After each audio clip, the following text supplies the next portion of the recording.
my wife turned to me and said, you know, your little car is a magnet for 60-year-old men. But it wasn't always like that. Back in 1977, when I was 21 years old, and my dad had a much different reaction. After living in Austin for about a year and a half or so, I rolled up to Galveston to my dad's house, showing my brand new 2.5-year-old car. He came out there and made a trip around my car and looked at it and kind of shaking his head. And his first question to me was, how much did you pay for that car, son? And when I told him I had paid $3,200, he looked at me like I had lost my mind. And as he turned to walk back into the house, he said, son, you got no effing respect for money. And I always say that I think that's kept the car so long. But he was amazed that 30 years later, I was still driving and enjoying the car. Many of you know me from here or the 2002 FAQ site where I posted some of my build threads, and you can certainly see my cars there. From that exposure of my refreshing the 2002s, I often have people talk to me about 2002 restoration and refreshing. I tell them it's a great retirement job, but I don't recommend it for somebody with a job who is trying to put in 5 or 6 hours a week refreshing their 2002. I consider myself a positive person, and I hate to be a downer, but I really feel that for 90% of the people, their best option is to do what I would call a rolling refresh or restoration of their car, where they slowly make improvements on it while enjoying and being able to drive their car, taking things and working their way through one system at a time and making the car better so they can continue to drive the car and enjoy it. You know, you can make a big improvement with your car by just cleaning the engine bay. Every time you open the engine bay, the hood, and it's clean inside, you'll feel much better about your car. And then work into manageable small parts and finding vendors to do these parts of the project is giving me a good start for working on and doing the 2002 restorations. It's hard to read and do this. I have been very lucky. It's all about your network and surrounding yourself with people that are capable. I have been very lucky to have some all-stars on my team, people that all help me and dare answer the phone if I have a question and need some help on something. A full year of work consists of 2,080 man-hours. On 2 of my car projects, I've tried to keep up with my man-hours and the capital spent. On both of these cars, it has taken me between 900 and 1,100 man-hours and around 30 to 35K in capital to refresh the cars. The Verona Red Bower that I just finished is parked outside, and is one of the cars that I tried to keep up with my hours and the funds spent. To date, I have spent 32K on glass bead blasting, metal repair, painting, upholstery, carpet, and the exterior trim of the car. I have another 20K in purchasing the car and the rebuilt TII engine. So at this point, I have 52K in the car, not including labor. So if you were to figure 1,000 man-hours, figured at $20 an hour, the car would have to be worth $72,000. But at a more realistic or even a low amount that it would actually cost you at $75 an hour, it would be a $127,000 car. So this is how my wife came to name my little operation BMW, Barney's Money Wasters. But I'll go through the car. This is the car I purchased, and this is what it looked like when I got it. It was a very complete car as far as parts and pieces, but it had sat outside for at least 15 years. And that window that is down, I think had been down for at least 15 years. So let's go through the picture. This is what it looked like when I started. Go ahead, Mark, just flip through. So I bought it. I started negotiating to buy the car about 4 years ago, and it was sitting under that little canopy. And we went back and forth in the price, and I ended up 4 years later paying the same price that we had started off on. So I'm a great negotiator. Go ahead, Mark. Anyway, well, that was how I rationed it out in my mind that I was winning in some kind of way. All right, Mark, let's go through. So anyways, you can see it's a pretty clean car. This is it. I moved it into the garage and started on it. Go ahead, Mark. And as you can see, it doesn't look too bad. But the lucky thing, go ahead, Mark, just flip through them a little bit. The car had set outside, and it wasn't really rusty from salt. It was rusty from just neglect of water running through the convertible top. On a Bower, there's two little pockets that are over the top of the wheel well that catch the water that gets in behind the convertible top. Well, those had obviously been stopped up, and they ran over, and it rotted out the seals on the bottom. But it was all rainwater rust, so it wasn't really bad rust. Anyways, you can see I worked my way through over 2 months, taking it apart, kind of getting the parts together. And you can see right now the floors, all 4 quadrants of the floor were just gone. It finally rusted through to allow the water to drain out. There literally was a watermark 2 inches high all the way around the inside of the car. You can kind of see the condition of it. It wasn't, just keep going through, Mark. It wasn't really all that bad, but the floors and the bottom seals back by the tires were pretty rusty. So I worked my way through, starting on the floors first after getting it all just. Go ahead. So here we go. Let's flip through. I'll get to the. So I am anal enough that I like the bottom painted. If you're going to go this far, I like to do it. So I had it outside, scrubbing it and power washing and degreasing the bottom a number of times to make sure the paint actually stuck to it. And so you can see the stage of the floor. And in a Bower, you get some additional rust in the very back right there because there's another plate that holds down. So the rust actually goes all the way up almost to the rear differential. You can see one of the seal plates. This is where I had it removed. And what I did is I cut out all of the rust that I could to open it up to this stage. Go ahead, Mark, so where I could actually see what it was. Go ahead, Mark. All the components taken apart, broken down as much as I can. I wanted to make it a faux TI, so I had the TII engine. So you can tell. Go back, Mark. Can you go back? I took the snorkel out. I added the TII air brackets, and I put the notch in the TII has special. Go ahead, Mark. Let's flip through. This is it. I speed blasted, not me, but same thing. It's about your vendors. It's about your network. We have a company in Austin. It's called Green Blasters, and they come out. This is at my house, and they glass bead blast it. And I did all of the components, everything that I could. There you can see what it gets it down to raw metal. It really lets you. I was actually worried of how much Bower I would have left after the glass bead blasting, but it actually came out all right. I started accumulating all of the different components. Same thing. I blasted those, glass bead blasted those, and primed them so they would all have the same finish when we were starting the paint work, so they weren't new. We were talking about the different suppliers. This is from MVP. They actually sell the panels that are the whole floor system. I purchased these instead of the individual panels because, go back one time, Mark, because on the Bower, I needed that high part up at the back. If you see in the center, those two little notches, that's where the seat belts connect.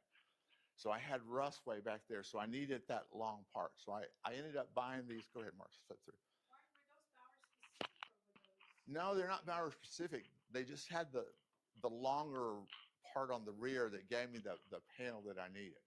So just flip through, Mark. So you couldn't buy a patch panel. The ones that are just for the quadrants don't go that far back. So I had the car did come with a rebuilt TII engine that ended up being really great. Had the when I actually tested the compression, it was over 185 on all 4 cylinders. So this is, go back one more time, Mark. So this is all of the components that had been bead blasted. I use this Eastwood 2-part urethane paint, and it is really an incredible product. The stuff comes out great. I use that on all of the subframes and to paint the engine block. Okay, Mark. So this is starting on the patch back of the metal. I use metal screws to hold it in place while I'm fitting it and getting it ready to go, and then take those out and weld through those holes to make it. This, I made new stiffeners for both sides, and this same thing is that I didn't bolt it in, I didn't screw it in place all the time, but this is me fitting it and figuring out how I'm going to put my holes in and stuff. What I did is I drilled holes. All of those marks going through become holes, and I welded that piece in there before I started putting the seal covers back. You can see that corner that I patched in, and there I'm starting to piece it back together. Like I said, I used the self-tapping metal screws to hold it in place while I'm fitting it and measuring it. Barney taught himself to weld. I was going to get to that part that I stand before you. I am not a mechanic. I am not a welder. I am not a painter.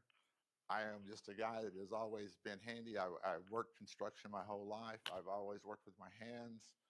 I figured out how to make it work in some ways, but I certainly don't call myself a welder or a mechanic.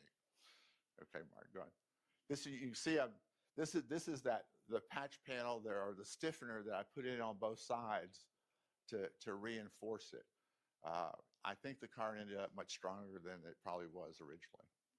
Same thing, both of the rear arches were rusted out. This is me starting the fitting process of getting the patch panel fitted. Go ahead, Mark, flip through. You can see I repaired the inner wheel well piece. That's a piece that I welded in and painted and primed. Okay, go on. And you can kind of see this is when I had finished that patch, I was pretty happy with the way, the flatness and the way that it had come out. This is both sides, the other side. Okay, Mark, go on through, yeah. So there it is. The welding's not perfect, but man, the painter is your friend. And they have this Bondo that has fiberglass in it, and it's incredible. But you can see as I'm working my way back through, slowly piecing it together. The car's coming together slightly. I'm feeling pretty good about it now. Fitting the fenders, getting those, I clamp them in place and try to get that all fitted before I start welding the nose together. This is the other side before. You can see how the rust was. I had cut out the inner arch. Go ahead, Martin, go flip through. And starting that is actually my repair piece that I'm starting to fit back in before I welded it in. You can see I got that side back together. Okay, so this is the floor, that's the subframe. You have to drill out all of the welds, and what I usually do is I drill it both ways, where I weld it from the bottom up and from the top down to that when I get the patch down. Go ahead, Mark, go through. You can see how big, these are the floor quadrants that I cut out.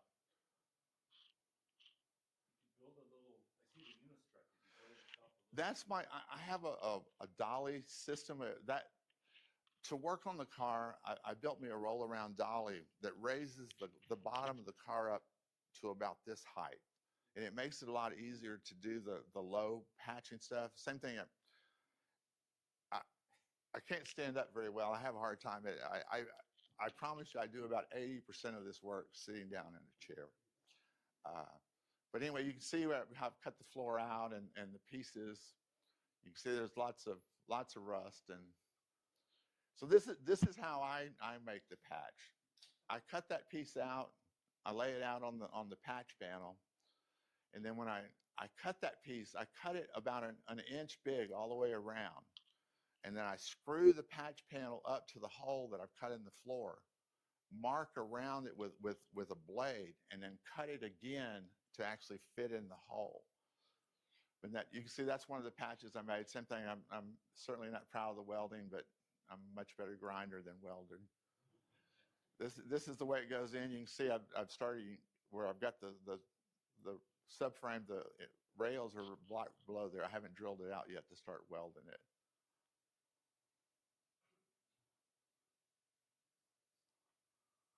A little bit more of that. That's that patch that I made in the back. That before picture is this patch. Go ahead, Mark. That's the other side, I believe. Yeah, that's that. And so what I've done there is I've screwed it down with some self-tapping screws. And I get underneath it, mark around the hole with a sharp, like a scratch awl, and make a mark on it. So that way I can cut it to where it actually fits. Same thing here. I've got that piece screwed down. I go underneath the car, mark it around, and then cut it again to actually fit the hole. All of these patches are done the same way. This is the piece after it's been cut. These clamps are somewhat, I use these clamps and I use super magnets to hold the places in part and hold them in place. Some of the bigger gaps, you can use a piece of copper with a magnet behind it to hold it in place so you can weld and fill that gap in. But you can kind of see how it's coming together. You know, it's one piece at a time and slowly you stitch it together. This obviously that's the driver's side. You can see that interior scratch mark all the way. That's my actual cut mark to make it fit the hole. And same thing, the patches going in. Those are those ones that we saw earlier in the back. And it's, you know, you just slowly work your way through it as it comes together.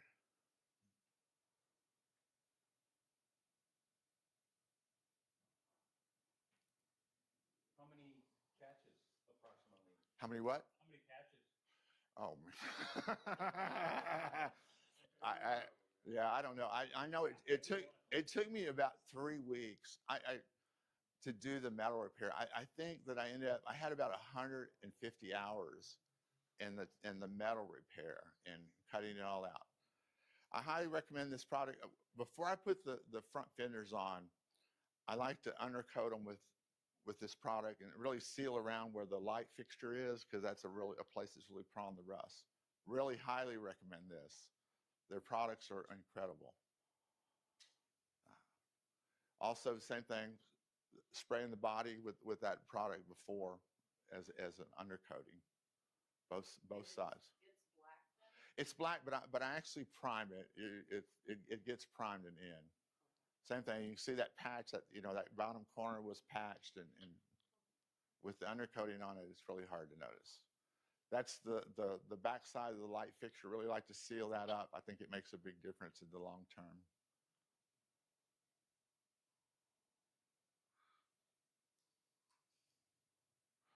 So here it is, starting to actually fit the front fenders and get it actually all back together. I'm feeling a lot better at this point, like I might actually win.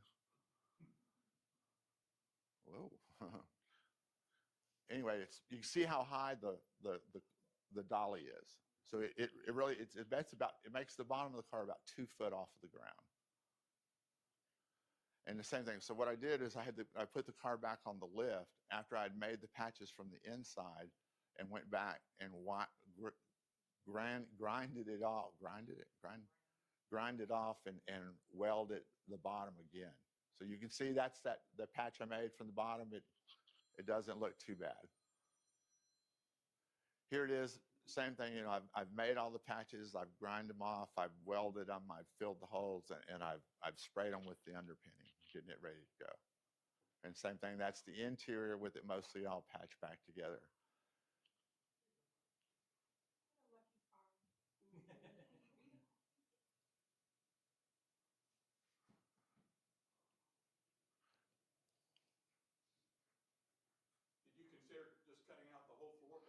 I did. I was worried about removing, to me, the structure of the car is that cross member that's under the seat that makes, it makes that's the part that's tying it all together. I was leery to cut out the whole piece that would be required to put that whole panel in. I find it much easier to fit smaller pieces and keep as much of the original car if it's not rusty as you can.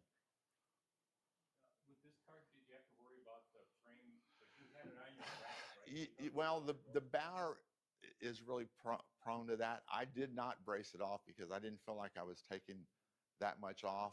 The way I had it on my dolly, it had it well supported. I don't feel like it moved at all. This is a picture of the hood when you do the glass bead blasting on the car. The center of the trunk, the roof, and the hood, you really can't do with the glass bead because the metal is not really braced very well there, and you're really susceptible to overheating it.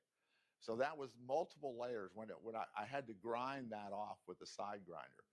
And you can tell that the car was Sahara, that hood was Sahara or something. You can see how many different layers, not quite as many layers as JP had, but it had a considerable layer of paint on. So I ended up grinding it all off.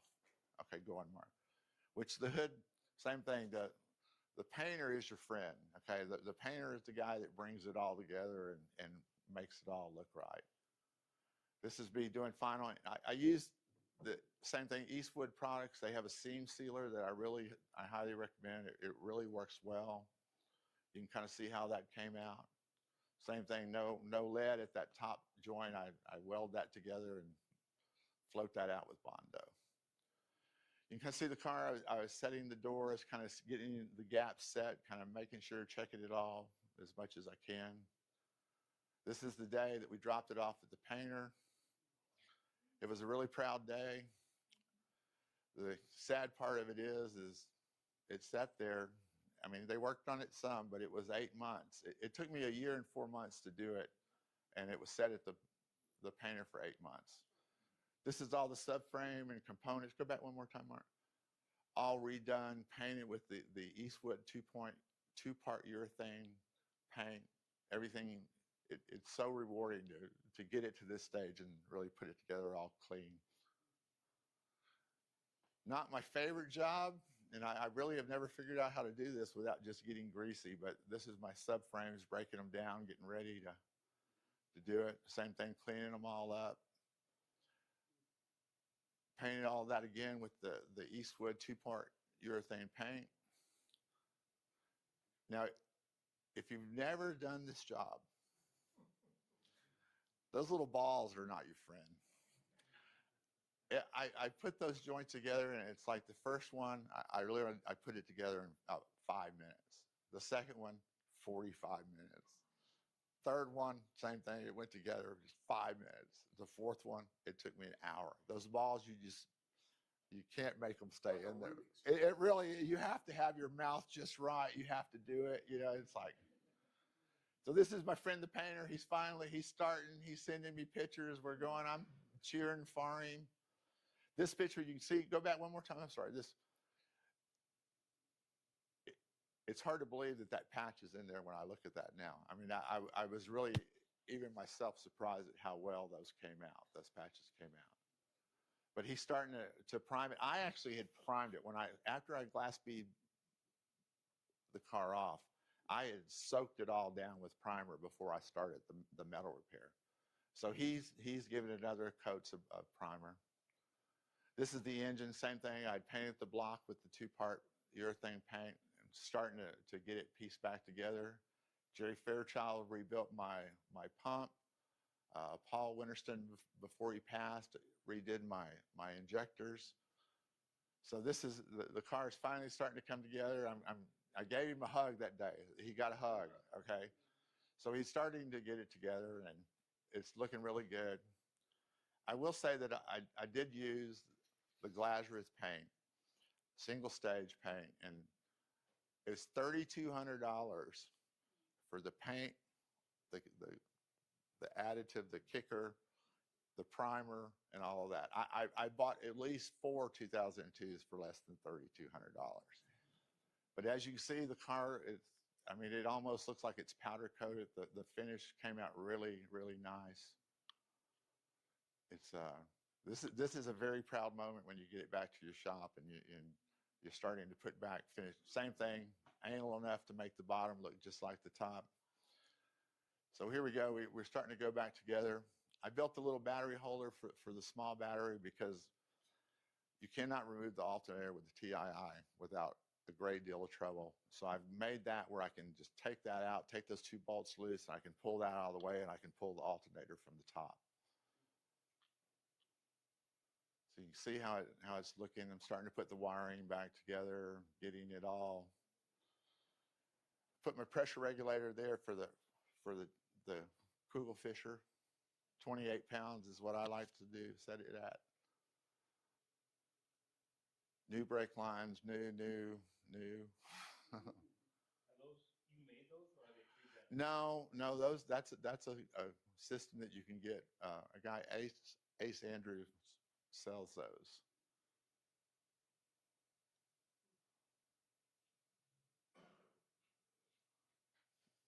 These are proud moments. I redid the fuel lines with stainless steel. On a TII, you have a supply and a return line.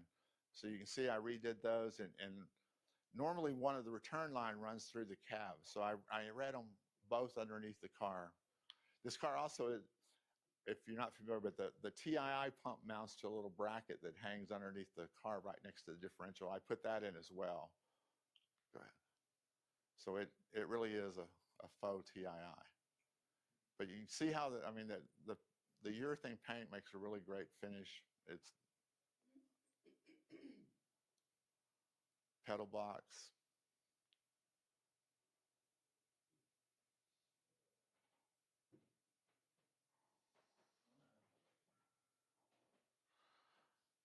See, I put the notch in the firewall there. It's looking like you can see that the snorkel's removed. It actually looks pretty good for a TII. All new brake components.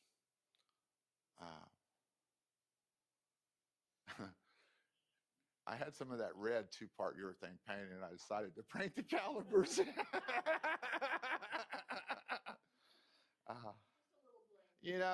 just happened. But anyway, I'm feeling really good about it when I get to this stage. There's the brakes all put back together, new components, everything pretty much painted and done. That's the TII pump that mounts underneath the car, the bracket. TII fuel tank. There's the 2 return lines coming, the supply and return line coming back. There's the pump mounted underneath at its location next to the differential. This is a product that Hal Boyles makes. It's an improvement on the lever and throttle mechanism or gas pedal deal. I highly recommend this. It made a big improvement on my car. Same thing on the interior. I know I overdid this, but I used the Duramat as one layer because I replaced so much of the floor and scraped the tar out. I like the tar material, kind of helps with that deep sound deadening. And anyway, I go on, I do 2 layers on it just because I can. Go ahead and mark one more time. So I top that with this DuraPad product, which is really great. It's a 1/2 inch thick, 3/8 of an inch thick, and it's foam on both sides, but it has a solid rubber center, which really helps with the sound. I don't use back the original cover that's over the transmission tunnel or against the firewall. This makes so much more of a seamless seal.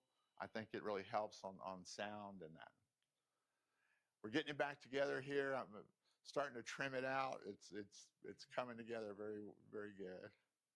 There's the carpet set installed. I've got it to this point. I'm about to take it and have the convertible top put on and the Targa top recovered. There's a picture of that lever installed. You can see how much better the grip is on the spline.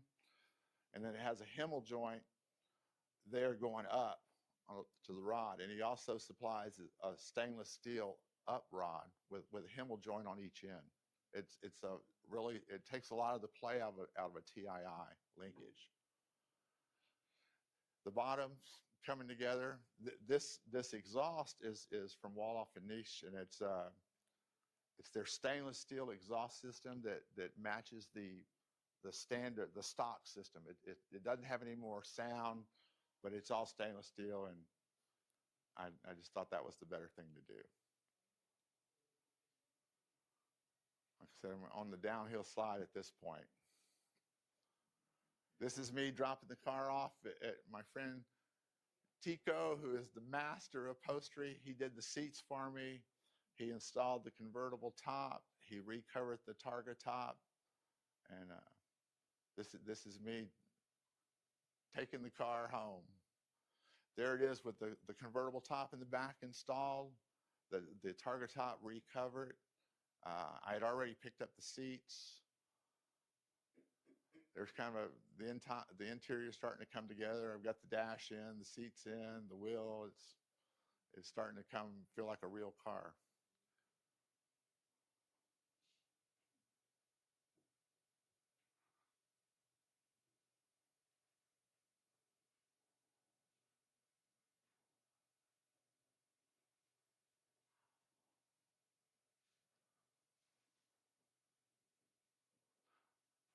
Dun, dun, dun, dun. There we go. I think that's my first test ride on it. I got a little loop. I go around my neighborhood and I can get about 2 miles. I think I put 20 miles on it just driving about a mile from my house where I could still walk home. But I'm very proud. I'm very happy with the way it goes. There it is, finished. I had put, before the trip up here, I had put 600 miles on it. So this, and changed the oil once. So this is my break-in period, the trip up here. Anyway, well, there it is, the finished product. Those are limited edition plates. There happen to be just 3 of them, and I have them on all 3 of my cars.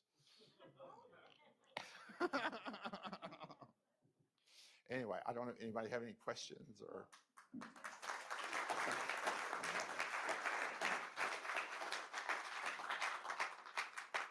So the question is now, if you look at my car out there, is to judge how much it's worth or how much it's worth to you. I highly recommend people not do what I do because it's not a financially good decision necessarily. I doubt that I could sell my car for what I have in it, but especially if I counted any labor off for my time.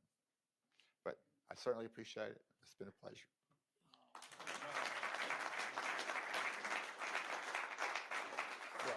Oh! Barney, did you give the car a name? No, no, I don't name them. No. I have, in this car, I have 1,100 hours in time, spread out over about 6 months, 7 months. I normally, being retired, it's my job. I normally work at least 6 or 7 hours a day on the car just to stay busy, keep me out of the house. Do you get to sleep at all? I sleep quite a bit. It's magnificent. No, thank you, thank you. Sir? Will it be for sale? No, it actually won't. I'm giving this car to my son, to my youngest son. My oldest son wants I have an E9 coupe. My oldest son wants it, and my son Ellis is going to get this car. What a great legacy. Oh, what a great, yeah. Are you adopting anymore? No, I'm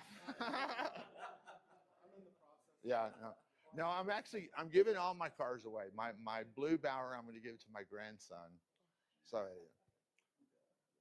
Barney, as a guy that inherited his father's E9 coupe, just like his face. You know, we never get to bring those cars here, but if y'all want, I just want to show y'all this since if we got time.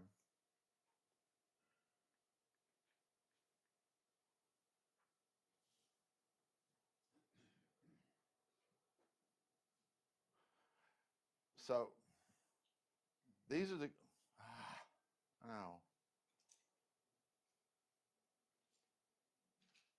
These are the cars that I've finished in the last 9 years.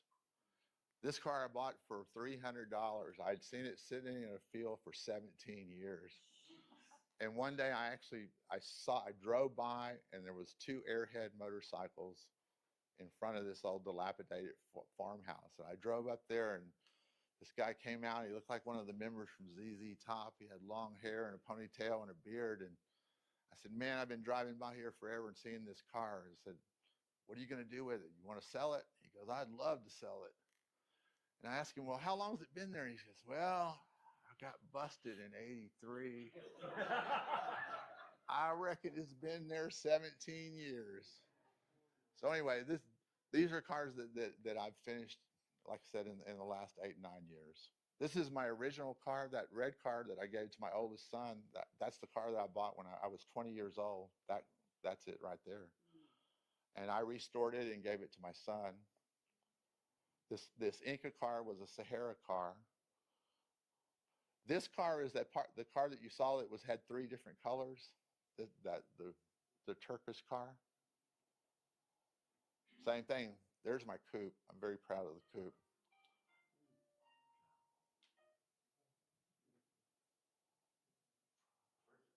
Barney, I think it's important that you note that you drive these. These are. I drive them every day. Yeah. They don't sit. It's not if it's raining, we're not going to take it out. It's driven. But, like we've talked about and like people were talking about last night, it really is, it's all about your support system. It's all about having your friends, your people. That's what is so great about this group, because it's the fountain of knowledge that's here, the fountain of knowledge that's on the FAQ site is incredible. And it's indispensable in doing this with our cars. Well, yes, sir. Over the years, have you pretty much kind of like used the same folks after you've kind of trained them to? Yeah. Well, yes and no. I had, like I said, the painter is really important, but I broke up with my last painter when he had the car for 13 months, and I was ready to kill him. The gold car, the Ceylon gold car, he had for 13 months, and I really lost.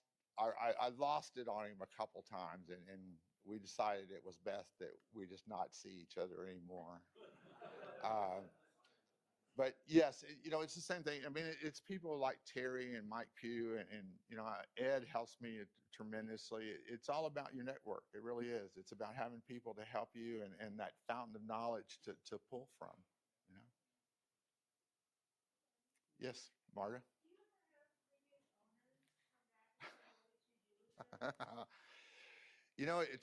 I bought several of these cars have set for over 20 years.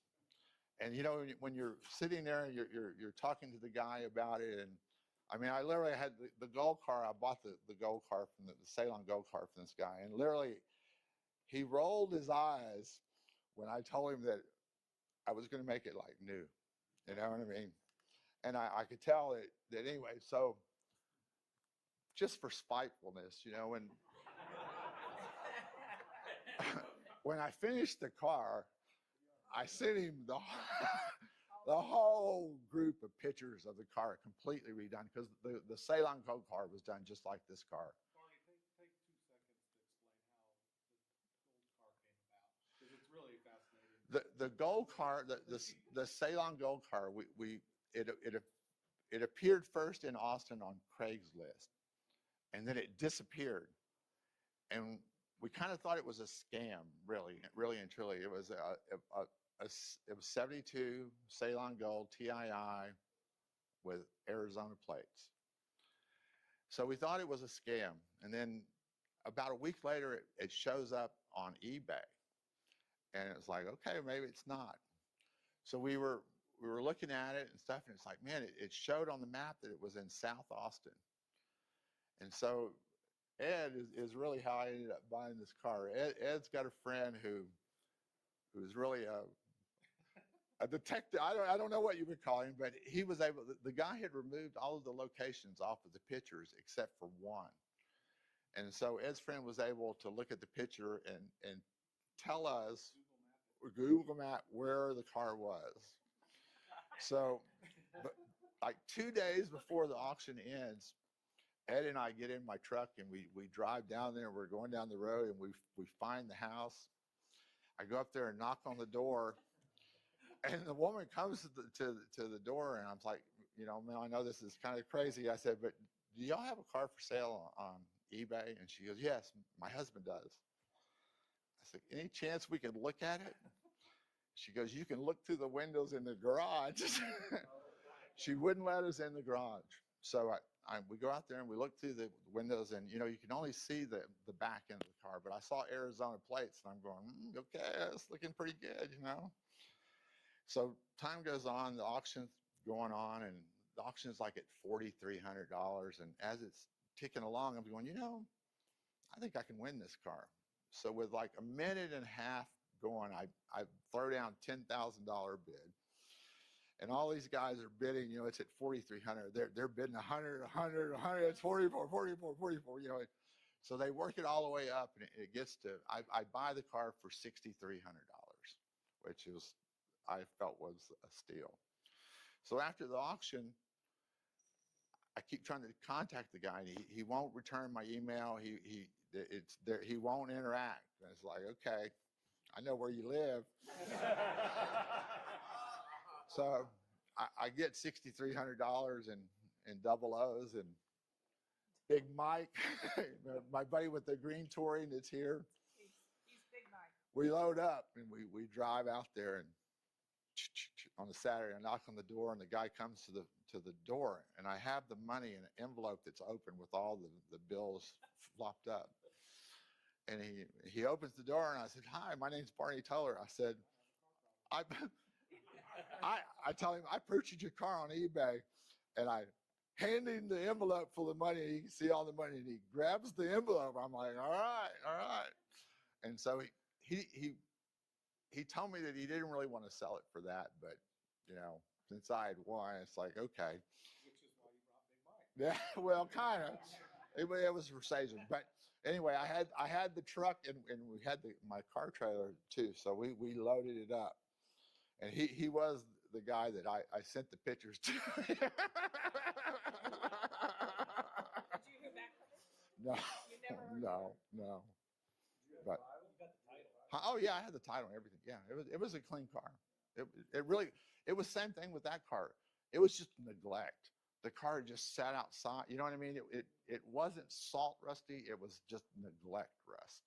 Didn't he paint the bottom underneath the trim? He painted like black Rust-Oleum on it? Yeah. He had tried to stop it some, but he had not done anything but let the car sit outside. He told me that he had had it the whole time, that he had had it 20 something years, and that he had only driven it, I think he said 8 years that he had it where it was actually driving.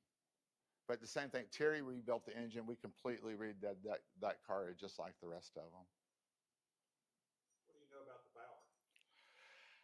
The Bauer was in California. I bought the Bauer through a friend of mine, Peter Kumaraswamy, who's a coupe guy that you probably know. He had the car. The car was less than 4 miles from my house. And like I said, he had it for 5 years. A friend of his had sent it to him from California for Peter to try to get it running. And I think they never could get it running right. And I think the problem ended up was the pump and the injectors. Once I got those rebuilt and knew that, for me, the car started right up, and it has run like a top. I never had any problems at all so far. You thought it came from California? That's where the car was originally.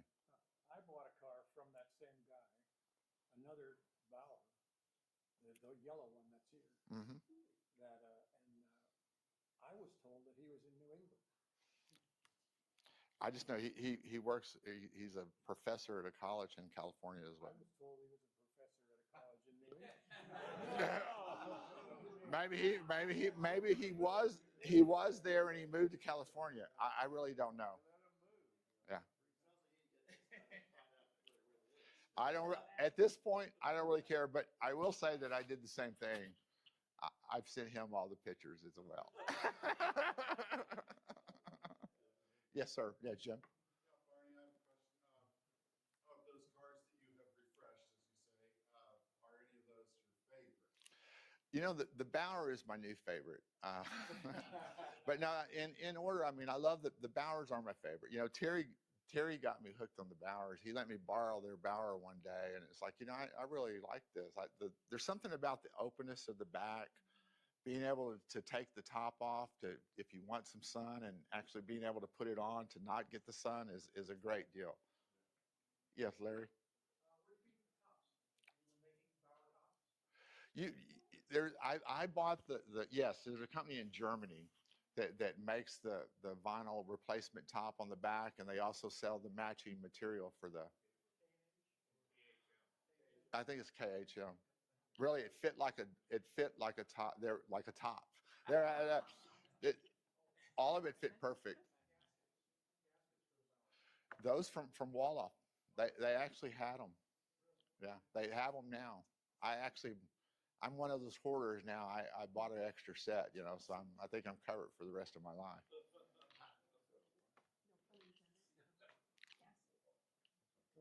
Anything else? Nope.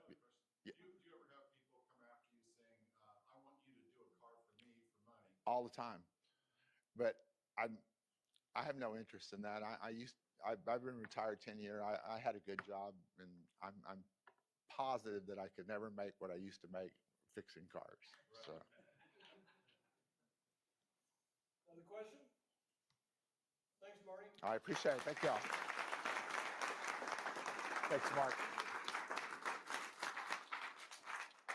I had a Dave water for Mason you. is next, and for all of you that, where's Gordon Parr? All of you that threw a little fit last night about the parts, Dave's gonna talk about buying the parts. So, remember, don't put the red tickets in the cans up here, and the two, Hawaiian shirt for 2002s, the cans are on the corner of the table over here. So we just moved those up. We weren't sure what to do with them, but there they are. Little microphone. Oh, all right. Okay, Dave wired some sound. Good. All right, Dave Mason, workshop, knows a bunch. And an early TII guy, he can answer the questions, but that's a different story. That was yesterday's thing. Okay, Dave Mason.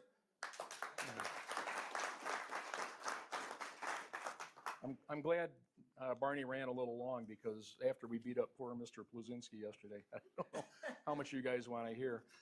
I'm an analog guy, so instead of a PowerPoint, I printed out some stuff, if you wouldn't mind handing these back. This is just some of the email addresses to some of the places that I've dealt with, and we'll talk about a little bit.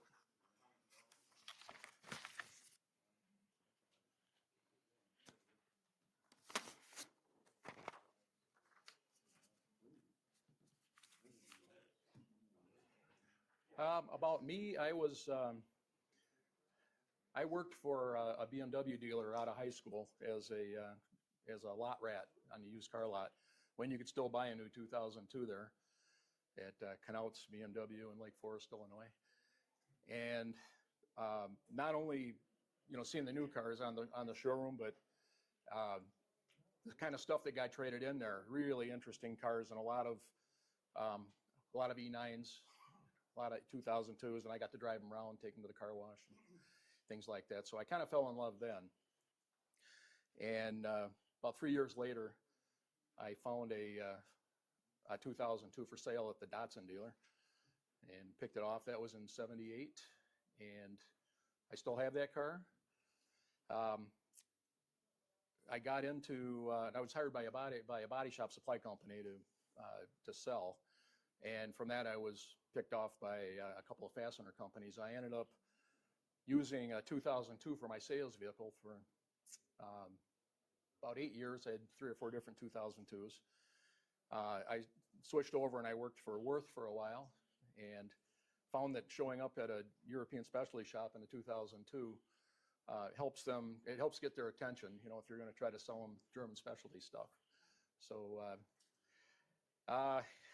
it also gave me an opportunity to get a lot of samples and things that I could use on my own car instead of showing customers that I was supposed to do it. Anyway, so I left Worth and I started a parts company. And I was just buying whatever I could get. But there was Eurasian was one part supplier back then. WAWD was another, and they had pretty good catalog for European parts. And I got into I would just buy small amounts, and in order to make my freight, I would buy extra things. And eventually, I ended up with a little bit of inventory, and that I ended up a lot of it I still have. This is in the 90s. But that's it got me thinking about parts and kept me in the European mindset. So I ended up, when I needed to actually make money, I went to work for Fields BMW, and I was there for 17 years, left as a master technician. And I had been taking care of a buddy of mine who just departed this year. He had a 328, and I took care of his car for him. And he got me into some of the vintage events, and got to meet a lot of people, and got to meet people that needed parts, needed service, and I didn't feel like doing it myself. And Don Deathlison ran the workshop at that time, and he saw that I was taking care of that car, and he had a few pre-war cars in his shop. So he tried for a while to get me to go, and finally my wife told me I had to move to a less pressure job than being a line technician. So I've been at the workshop for this July it'll be 15 years. And I've done a lot of pre-war work and a lot of 2002 work, E9 and mid-80s, that sort of thing. I built an E39 M5 Touring, a lot of really interesting things, and it's kind of all across the board. But my specialty has always been 2002s. And my love, I shouldn't say specialty, my heart is with 2002s. And as I get older and slower, my duties there have changed more from flinging wrenches to trying to find things that, roadblocks, we can't find parts, or keeping the other guys working, finding out what's holding up jobs, remembering what cars have to go when, that sort of thing. So kind of an expedition thing, but also a lot of part sourcing. So I put together this quick list. It's by no means exhaustive, but these are companies that we've dealt with, and I'll try to just narrow it down to a few things that we've bought. And there's some companies on here that we haven't bought at all, but I wanted to at least put them there. They're common suppliers, and you guys can probably add as much as I can to experiences with these. I thought about calling out some of the places we've had problems with, and I realized, well, they might be people that have sent door prizes here. I better be careful. So I'm not gonna say anything negative. If you guys want to discuss amongst yourself, well, I can't help that. So anyway, let's go down the list to start with, and some of these guys and what I think they're good for. Coupe King, mostly coupe parts, but one thing that we get tow hooks from them for the front subframe. They're, I think, 45 bucks a pair, and I made a jig, and I was making them for a while, and you just can't do a pair of tow hooks in $45 worth of shop time. And they also make a complete underdash trim kit that it looks good in pictures. I haven't ordered one yet, but they also have other odds and ends, and it's worth a look. Their catalog isn't that big, but it's worth a look through. All of these are worth a look through because, as long as you can remember where you saw the stuff, it's good to have in mind. Next one is 2002s only, and Big O2 Junkyard. They also have coupe stuff, and this is one I think they've sent us stuff here. I'm trying to think of anything. I don't want to say anything. We've had. I'm just not going to say. Redline Weber. It's a good place to buy carbs. Where I am, we have a company called WorldPack, and they're a supplier to aftermarket, to independent shops. And we can get deliveries, 3 or 4 times a day, and there's, I think, 4 warehouses close to us that'll deliver out of. So I'll get all my Weber stuff from them. It turns out they are either owned by or they own Redline. They own Redline. So a good reason to go to the Redline catalog instead of the World Pack catalog is hard to work with. The Redline has got everything just like it was printed out on a paper catalog, and it's a lot easier to go through. You want to find small parts, and then they're available through World Pack. Or actually, they own Advance Auto too, I think. So you might be able to get stuff there. I don't know about the pricing. Of course, I'm buying them for the wholesale price, so it's hard for me to compare. Let's see, Resto they have a lot of stuff in their catalog. The only thing I've ever bought from them, and it's a part I hate, is that rear brace that has a battery mount in it for the rear strut brace. I don't like how it does a good job for what it is. I hate putting them in a car because you're drilling holes and it doesn't fit that well. You got to pound on things to make it fit. So, but if that's how you want to roll, that's where you get that stuff. And they've got engine parts. They've got body kits.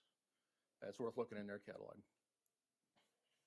Rogers TII, it's hit or miss. You get all kinds of weird stuff that show up. He'll have onesie twosies of things. They show up well in his, if you do a search, if you do a Google search, he'll show up usually if he's got the part, and a lot of times if he doesn't, but at least his catalog shows whether he's got it or not. Max 2002 store. He's an MVP dealer. He's got a lot of OEM stuff, and there again, he comes up on search results real easily. I'm sorry, 2002 AD is down here, there, the junkyard. 2002 is only, I skipped over, and that's, the linkage parts that are here on display, and some really interesting things that you might not know exist, so it's worth looking on his website. JMIC, they're in England. They have some NLA and they've got MVP parts, and their shipping is not bad expense-wise or time-wise. One of the things I noticed there, that I see other people have them now, but they have a repair kit for rear backing plates, so you can put a new adjuster in with a part that they have. Of course, now you can buy the whole backing plate from MVP, so it's for a couple of years there, it was a good product. But or if you don't feel like taking it apart, you can still add it on the car. But they have they have a pretty deep catalog, so it's worth a look. Rock Auto, believe it or not, they have a lot of interesting stuff. They give you a choice of the brand of the product. You can see right away what you're buying. Prices are usually about as good as you can get anywhere, even better than our wholesale prices usually.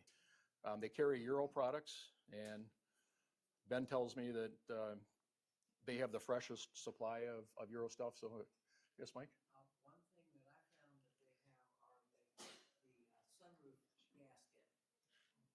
It's Euro, and it's about half of what it comes from the dealer, and it's identical. Yeah. It fits just fine. Mm-hmm. Have it in stock. If you want to use Euro door seals, they have them. They have a good price on those, windshield and back glass gaskets.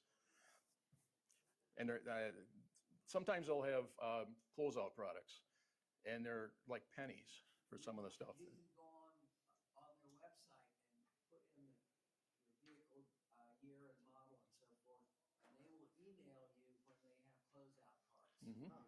Well, now there's you can just pull it up online instantly and see what is available now. At first, it was hard to find, like you were saying. You had to do a little work to find it. Now it's readily available. So I think it's a tag on the top one of their pages, or you can just hit once you've identified a car. It's on drill down. Yeah, right. And then of course you want to do TII and O2 separately because there's enough different parts that you want to look at. Their shipping is, they offer you shipping from like $3 to $175. With almost no exception, with the cheapest shipping, I've gotten stuff in a couple days. And I believe they have their own inventory, but I also think that they're drop shipping from most of their stuff. They're drop shipping from other warehouses.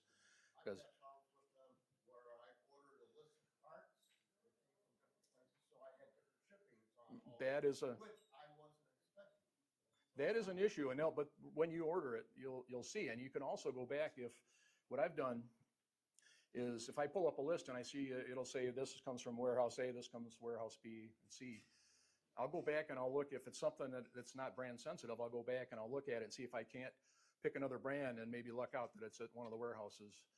But the shipping is not, if you're using their discount shipping, it's only, and especially for a small package, it's only like $3 to $8 per package. So it still ends up a good deal compared to almost any place else you'd go. We were looking for a center bearing the other day for a drive shaft, and they had 3 different choices, and it was, I think the most expensive one was $35, and the list price on that part from BMW, something I was going to talk to Mr. Pluzinski about, $385. So. I've found that with Rock Auto, it's like I hate buying from the big giant like lowest common denominator vendor. They have a certain, they're like a Walmart this stuff. Mm-hmm. But and I don't trust their catalog. But if you come up with the BMW part number and search under part number, you're more likely to get the right stuff. Oh yeah. A lot of times, you'll order a starter and they send you something for an Isuzu. I'm sure they have incredibly low-paid employees. They don't care. They just stuff the boxes and ship it. Well, part of the problem, I think, and this is true of a lot of the more generic companies, is they are getting a copy of the BMW catalog, and if there's an error in the first one, everybody's got the same error. And I remember they were selling 2002 calipers as TII calipers at one point when you couldn't get TII calipers anyplace else rebuilt. And you could only tell by the picture. They had all the numbers and everything for a TII caliper in there. And that wasn't them. That was, I can't remember the company that was doing them. But that was their catalog's problem. And it was just got echoed into Rock Auto. So you do have to be careful. And they do have a great return policy. Some of the other things, we talked about the A, B, and C warehouses. Mm-hmm. It's a shell game. They make money on their shipping. And you can prove it by saying, I want to buy 4 differential mount bushings, Euro differential mount bushings from them. You order 4, 2 of them come from warehouse A and you pay shipping on those, then you have to pay extra to get the other 2 from warehouse B for an additional shipping. If you go ahead and order just the 2 coming from A, you don't want to pay the extra shipping for the extra 2, you log out, you complete the transaction, and you go back 10 minutes later, how about that? They have 2 more at warehouse A. Really? Again. Huh. Yeah, it's a shell game. Also, I've ordered by part number and by brand. I have accounts with like wholesale companies like SSF and so forth. I need to get 6 ignition coils for Wendy's car. Bremmy. I want a Bremmy brand. I called Ben. I'm like, what's the brand you're happy with? Great. SSF has them for, let's say $32 each. Rock Auto has them for $24 each. I'll get them from Rock Auto. They're Bremmy. It's the part number. The packages I got from Rock Auto said Bremmy, and they said made in China on them. I sent them back. I ordered them from SSF. They said made in Germany on them. So Rock Auto is slippery. You really have to be on point with anything you order from them, the way you order it from them. If you have to return something, forget it. There's no human interface. There's no email connection. I got something that was in the wrong box, but it had the right part number on it. To them, that means it was the right part. So you have to be really careful about why you're returning it when you're filling in their little automated cyborg thing. Be careful with them. They're like the Lobo camera car parts companies. They're great for some stuff, but they can screw you. I haven't had any problem with returns, but that's, it could be a case-by-case thing too. They're my least favorite vendor, but they're like the necessary evil. Yeah. The same way, I'll try to buy things somewhere else first, but sometimes the price difference is just too much. And like you say, you got to be careful what actually shows up. Where was I? Rock Auto. Okay, eBay. I just call that a crapshoot. I don't. It could be what they say it is. Usually there's pictures. Sometimes the pictures are of the actual object. Sometimes they're not. At least if you buy them with PayPal or something, you've got some protection. But good luck proving that, you send them a picture, it's the same picture, but the number's different or something. It might be hard to get your money back. But sometimes that's where the really weird stuff shows up. Yes, Mike? I was going to say that I have much better luck with the German eBay and or doing a search worldwide versus just the U.S. on eBay. I've never gotten anything wrong out of Germany, like and sometimes more original parts. Mike? Honestly, My computer must have been, must know what I'm doing by now because it automatic. I get eBay search returns from all over the world. And Yeah, you set the set your setting to worldwide. okay, The other guys, and I ordered something from them and they said they don't ship to the US anymore. Was for the guys in Latvia. oh, in the okay. country. Mhm. I don't know where they got their parts, but they've got a bunch of NLA stuff. And so I have them ship it to somebody, a friend of mine in Europe, and then they send it to me. Hmm. So the extra, but I've had no problem with the original part, even at one parts from them. I think there's multiple vendors over there for some reason in Lithuania and Latvia. Because we just got an E28. There's one door molding on E28s that are in NLA. Nobody here's got them.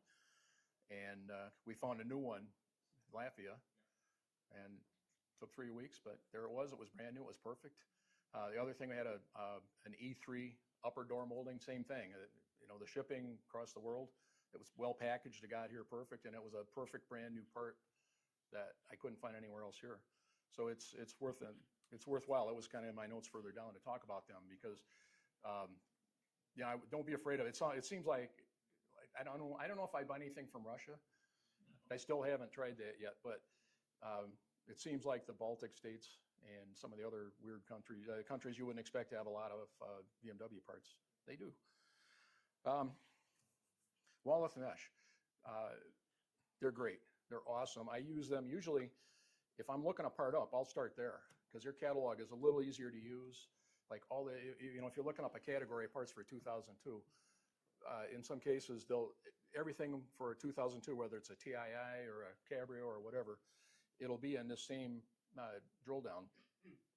And you can determine if there is a difference between what you're looking for and any other part that might be similar. And it'll tell you what models this thing fits, which you can do on the BMW catalog too.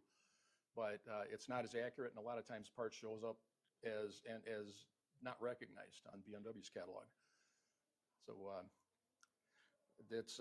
I found if I call the dealer with a number, they can always figure out what it was, and they can find supersession numbers. But to find it yourself, if you're in a hurry, there's a little search bar or search by part number. A lot of times it comes up as part not found. Yes, sir. Address the shipping there. I kind of done some math there, and it's like you don't pay the value-added tax when you ship it here, but it's like they seem to have like a flat rate of like 50 euros. Yeah, it's it'll fit in a box. You can get a lot of stuff for the 50. And we do a lot of business with them, so I don't know how much of that is treatment that everybody would receive or treatment because we buy so much. But I'm not sure it's just one box for 50 euros. I've gotten a whole package of 2 or 3 packages, and it worked out to $50. And most of the time they'll send you a 20 euro off, so you're actually normally only pay about $20, $30 for almost anything. Yeah, unless you want glass. And yeah, and honestly, I've ordered 3 windshields and they've all come intact. The packing from that place is incredible. We've had broken glass. Yes, sir. Yes. Sorry, I just don't aim well. I told you I was analog. Yes, Ellie. What about tariffs on, what's that place? We don't know yet, but we'll get a package, put it on a car, and the car's gone, and we'll get a supplemental customs bill sometimes. And it's like it's a totally random thing. You can tell by how the things are written on there that it's just something that, well, let's charge this, and this on these parts.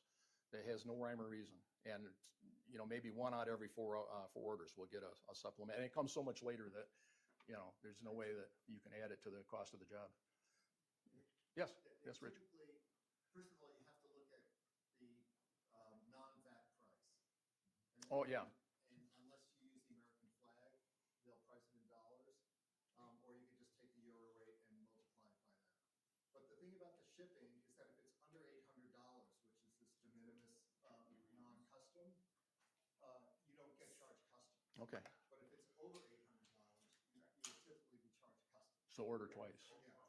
Yeah. And it's good to have an account with UPS so you can just pay the customs right away, Mhm. which effectively is usually 20, 30, $40. Yeah. And it negates the shipping.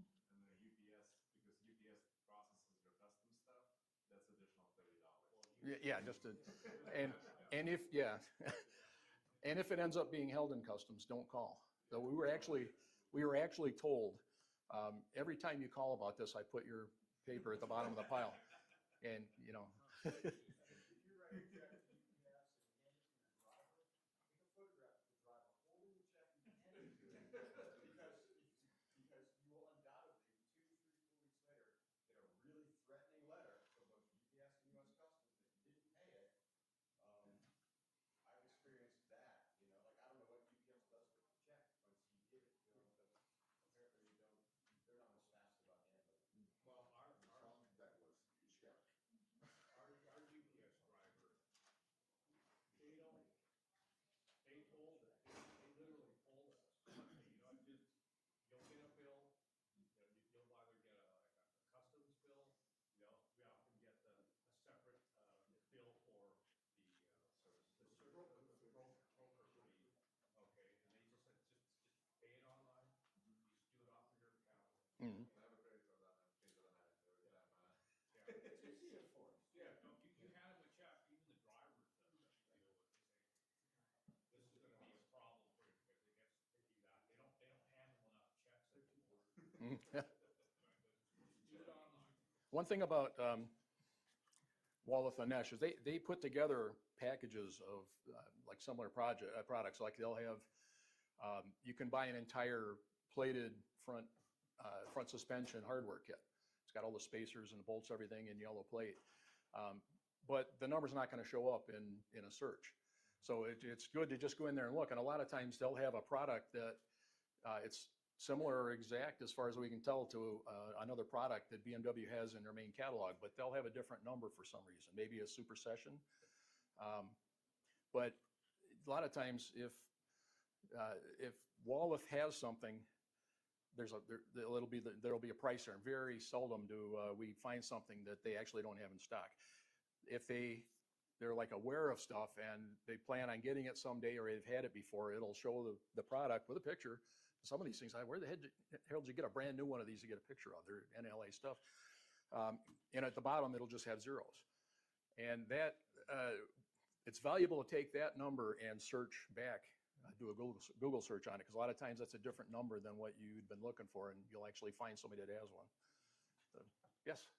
I've been really impressed with the remanufacturing or manufacturing, I guess at this point. They're brand new brake calipers they've started making the last 3 years. Mm-hmm. I did a set on a Euro 6 series that had ventilated rears that you can't find the calipers anywhere. After trying to rebuild the calipers, and most of them were leaked or were too tight. So after that brake job was successful, I went and bought a full set of their manufactured brand new TII calipers. Mm-hmm. And so anyway, if anybody didn't know that was available, they've got everything brand new for those brake sets.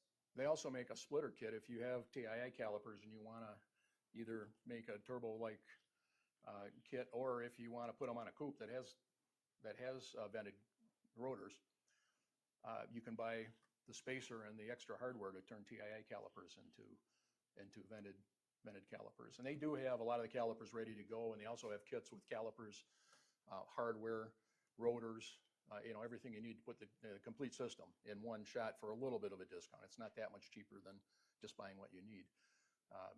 But their prices are good. And, we place an order probably every 3 weeks with them. And, yeah. Yep. Overnight, you place your order, they close at like 10 o'clock Chicago time. So we'll put an order in sometime during the day. We'll come back into the shop the next day, and the offer is waiting for us with freight and everything already figured out. You just push a button, pay it, and it comes. It's very simple. Yes, Rich? I'm not, I don't work for Wild Fish, but today is the last day for the 30% off the calipers. Oh, okay. Today's not over for them. Well, no, it's About 10 o'clock. Oh, yeah. Mm-hmm. Yeah. Yes, Barney. There's one last thing. I love Wall of Fish, but when you look at it every day, they have an algorithm or something. Literally, the parts go up incremental every day. If you check on a part one day and you charge them the next day, it's up just maybe a few pennies, but literally every part they have bumps up every day. Could that be maybe something to do with currency too, or is it just looking in? Mm. It's the exchange rate. Hey, Barney, that could be the exchange rate. Okay, well, it may be. Mhm.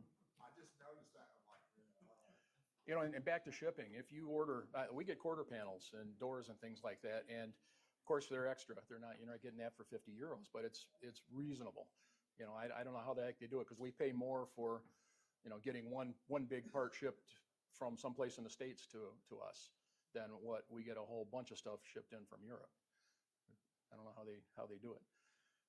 So yeah, well, you figure you can't always count on, if you need the part at a certain time, it's hard to count on them, because you know they're at the mercy of the shipper. Usually it's in the shipper's hands in a day, but DHL or UPS or whoever they use on that shipment can sometimes cause you a delay, or it gets hung up in customs. And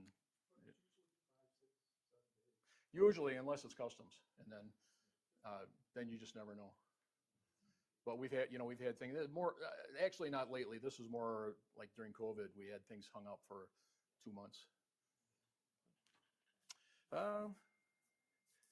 there's anything else I can say about them. Other people in Germany, there's BMW oldtimerteile.de. That's Stefan Rees. He buys out old dealer stock, and I don't know where he's finding that stuff now. I mean, you'd figure all the places have been picked over by now. But you follow him on Facebook, every now and then he'll show his Sprinter van with the doors open and just stuffed to the gills with stuff with orange parts tags on it. You know, it does your heart good just to look at. Yeah. It could be. I always wanted to, you know, BMW has a distribution center in Manuka. It's about a little over an hour from me. I thought about driving down there a couple of times. What's in the hole? I used to find all kinds of stuff when I worked at the dealer. I'd find things in the dumpster that, yeah, I'm not proud of it. I had once it was a raccoon, but I like it. I'm just not proud of it. Yeah. Another German supplier is BTS.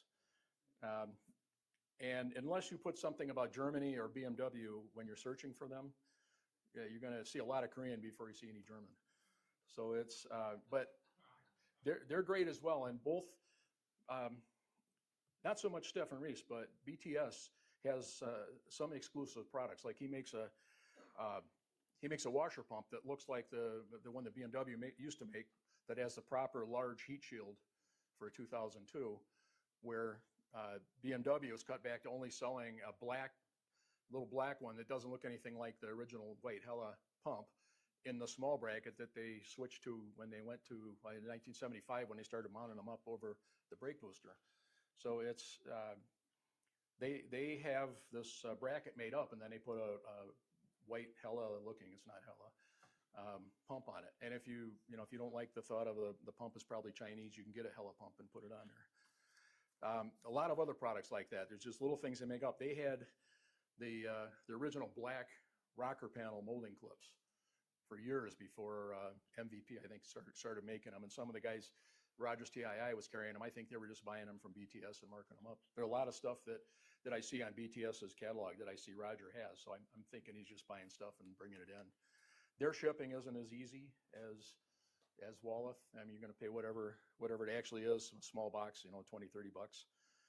Not terrible, but it's worth a look. And their catalog is hard. Their search is terrible. Both Stefan Rees and BTS, the search on their site is terrible. So you're just better off to look through, and then you'll see stuff that you didn't even know could exist anymore. And it's worth a look. It's entertaining. Oh.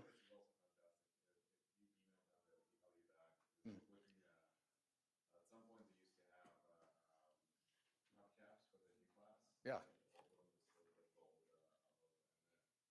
The picture was still there, but they were in LA, so I emailed them so that you think you'd be able to get them anytime back. And I emailed them back and said, we'll have 6 new old stock, but they're all beat up.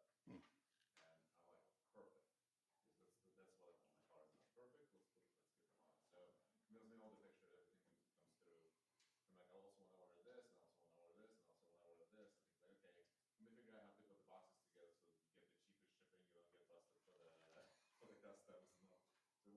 was a couple days of this kind of back and forth of getting stuff done. And, a week later, the box shows up, everything's perfect. Nice. The other thing is they don't all have they don't have complete coverage on things. They'll have whatever you can get. And I did a restoration on a Touring. One taillight came from BTS, one came from Stefan Reese.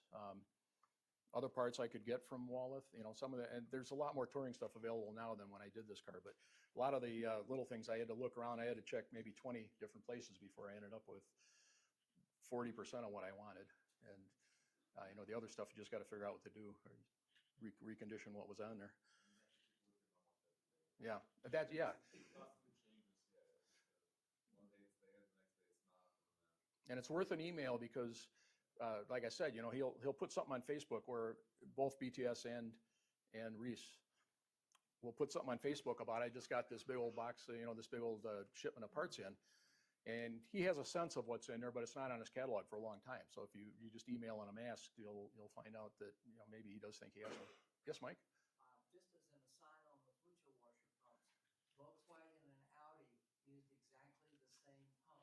And Porsche. Same bracket back in the 80s. And if you can't find it from a BMW supplier, you may be able to find it from a Volkswagen supplier. Now, when I first started looking for those, before I knew that BTS had them, I looked at every Volkswagen pump I could find, and I couldn't find one with the big flat heat shield on them, like the BMW had. In fact, the one they had doesn't even really clip onto the bottle anymore. I'm not sure what they came from, but I was at Hershey one year, carrying my bag with a sign looking for parts for, and a guy flagged me down, and I ended up with a whole bag full of those pumps. And they're all marked Volkswagen Audi, but you can't see it unless you take the bottle off and look on the underside of the pump. So from the outside, they look exactly like the BMW. Oh, cool. Yeah, the pumps themselves are easy to find. If you order a pump, probably even from Rock Auto, they're going to sell you something that's in line and you just mount on the firewall. But if you go after it, I just look up a 1980 Porsche 928 and I use that pump, and it's going to be the one that bolts onto our brackets. Mostly. Some of them you got to drill a little hole, a little larger, but it'll get you as close as you're going to get, and cheap. Let's see. So Kugelworks, right? Most of us are familiar with him. He's an MVP dealer now. He's got a lot of the body parts, a lot of custom interior and body parts that he makes. So you're not going to find his stuff anywhere else. Yeah. Mm-hmm.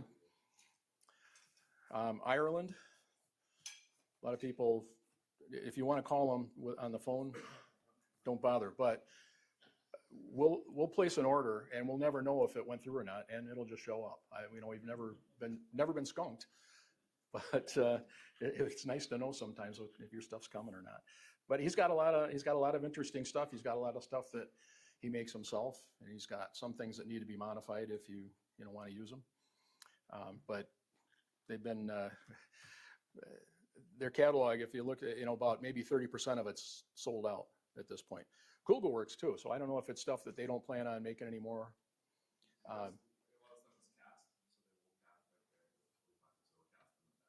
cast Yeah. So anyway, you just have to keep coming back, and eventually they'll probably have the stuff. And Ireland is a good place. There's certain things they have, like I was looking for, about a year ago, I was looking for 10 under bearings for a crank. And nobody seemed to have them, and Ireland has them in his catalog, but he was out. So I ended up having to get them. Stefan Reese had them, and BTS had them. Walleth did not. Oh, yeah. They are hard to find. So I bought two. Ireland also, if you email them for technical support, they usually get a one-word response. Thank you for your inquiry. No, not even that. Does such and such work with this? Yes. No. All right, well, that's better than we've gotten. We've gotten ignored. All of this stuff, you have to look in his Q&A stuff for the instructions of the parts you got. He has a pretty good description of what he has, so I have fewer questions sometimes when I'm looking for his stuff, but yeah, it'd be nice to ask some questions sometimes. Let's see, Arlen's, Blunt Tech, we all know Blunt. He's an MVP dealer. He's got some exclusives, things that he has made, like the plastic fan for the heater that you can put on the Porsche motor that you can still get.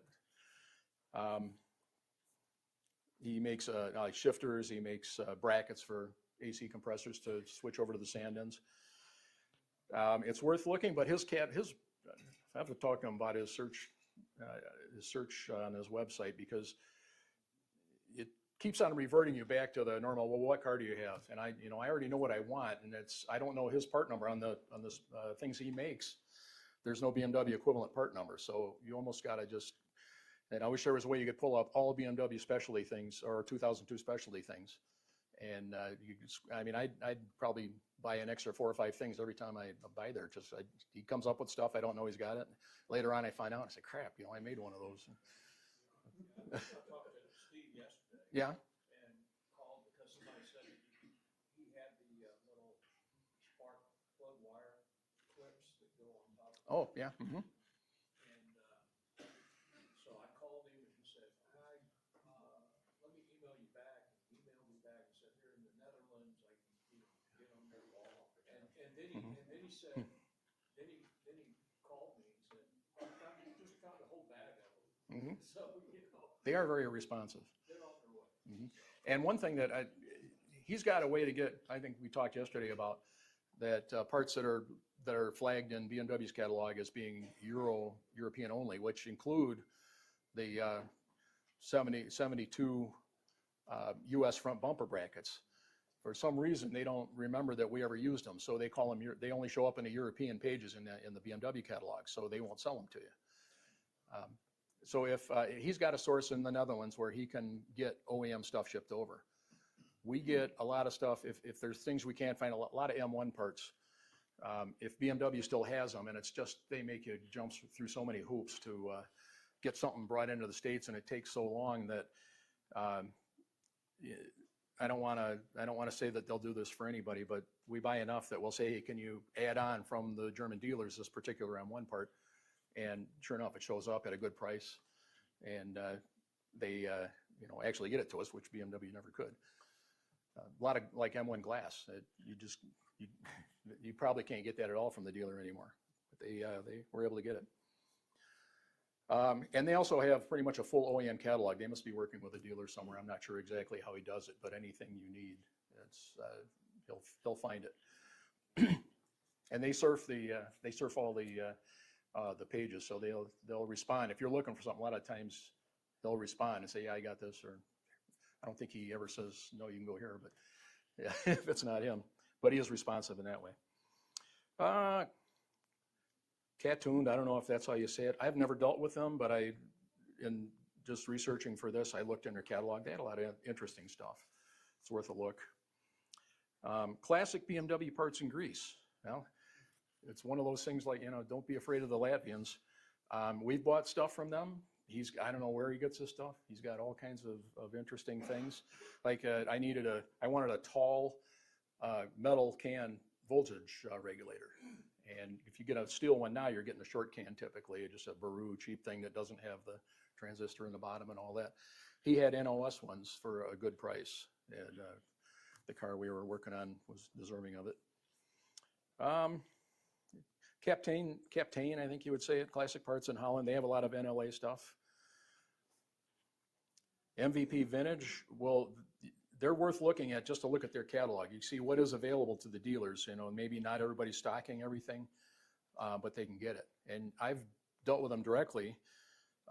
It's not easy, and you probably have to buy more stuff than you really want to get them to ship it to you, but they will deal directly.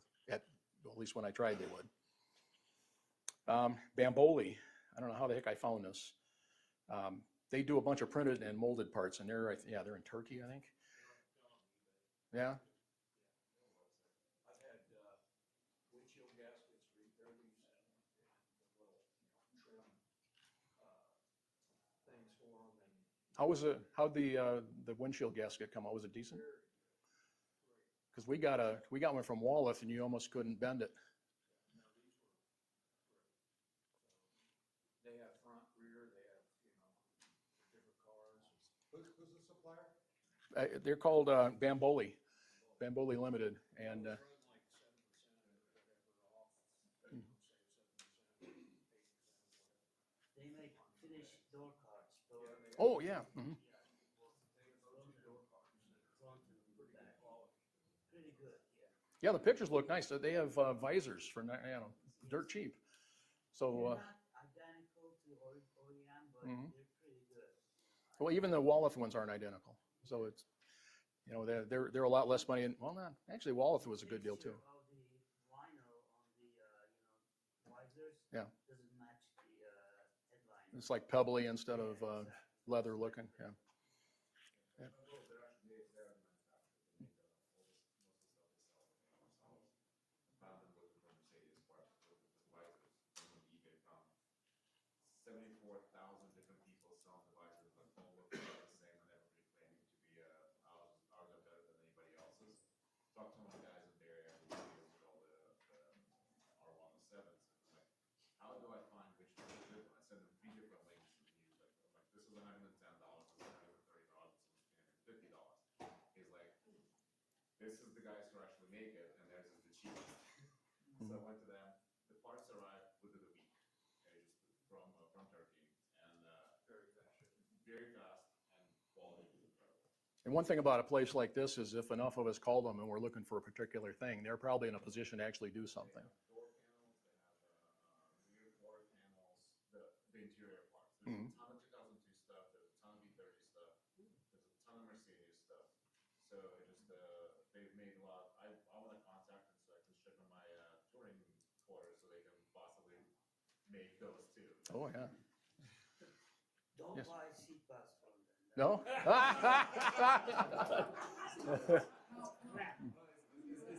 Hey, wait. Hey, Blue Devils isn't on my list. Yeah, if you want seatbelts, talk to Ali.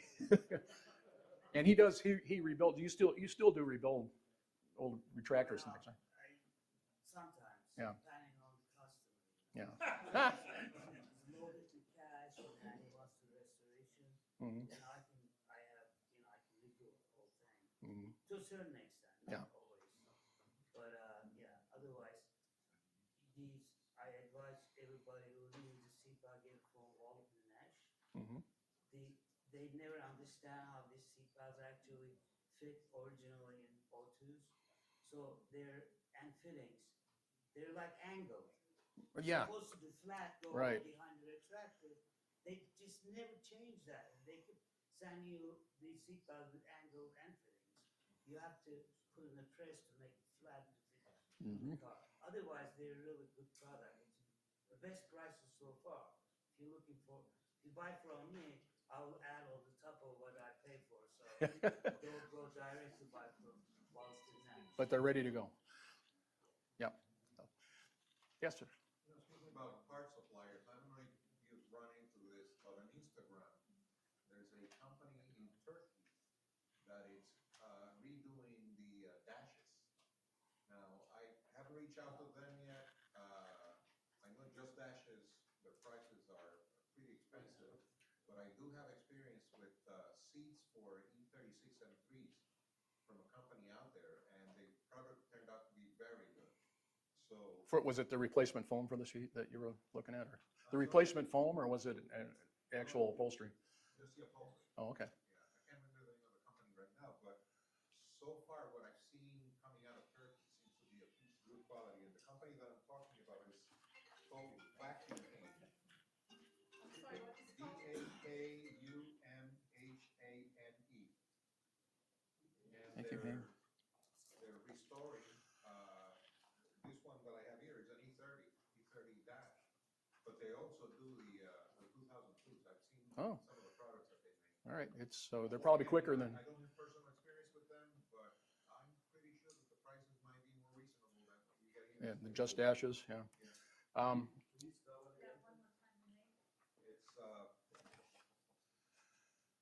Vacuum Hane, Vakumhane. And they even have a TikTok account, so.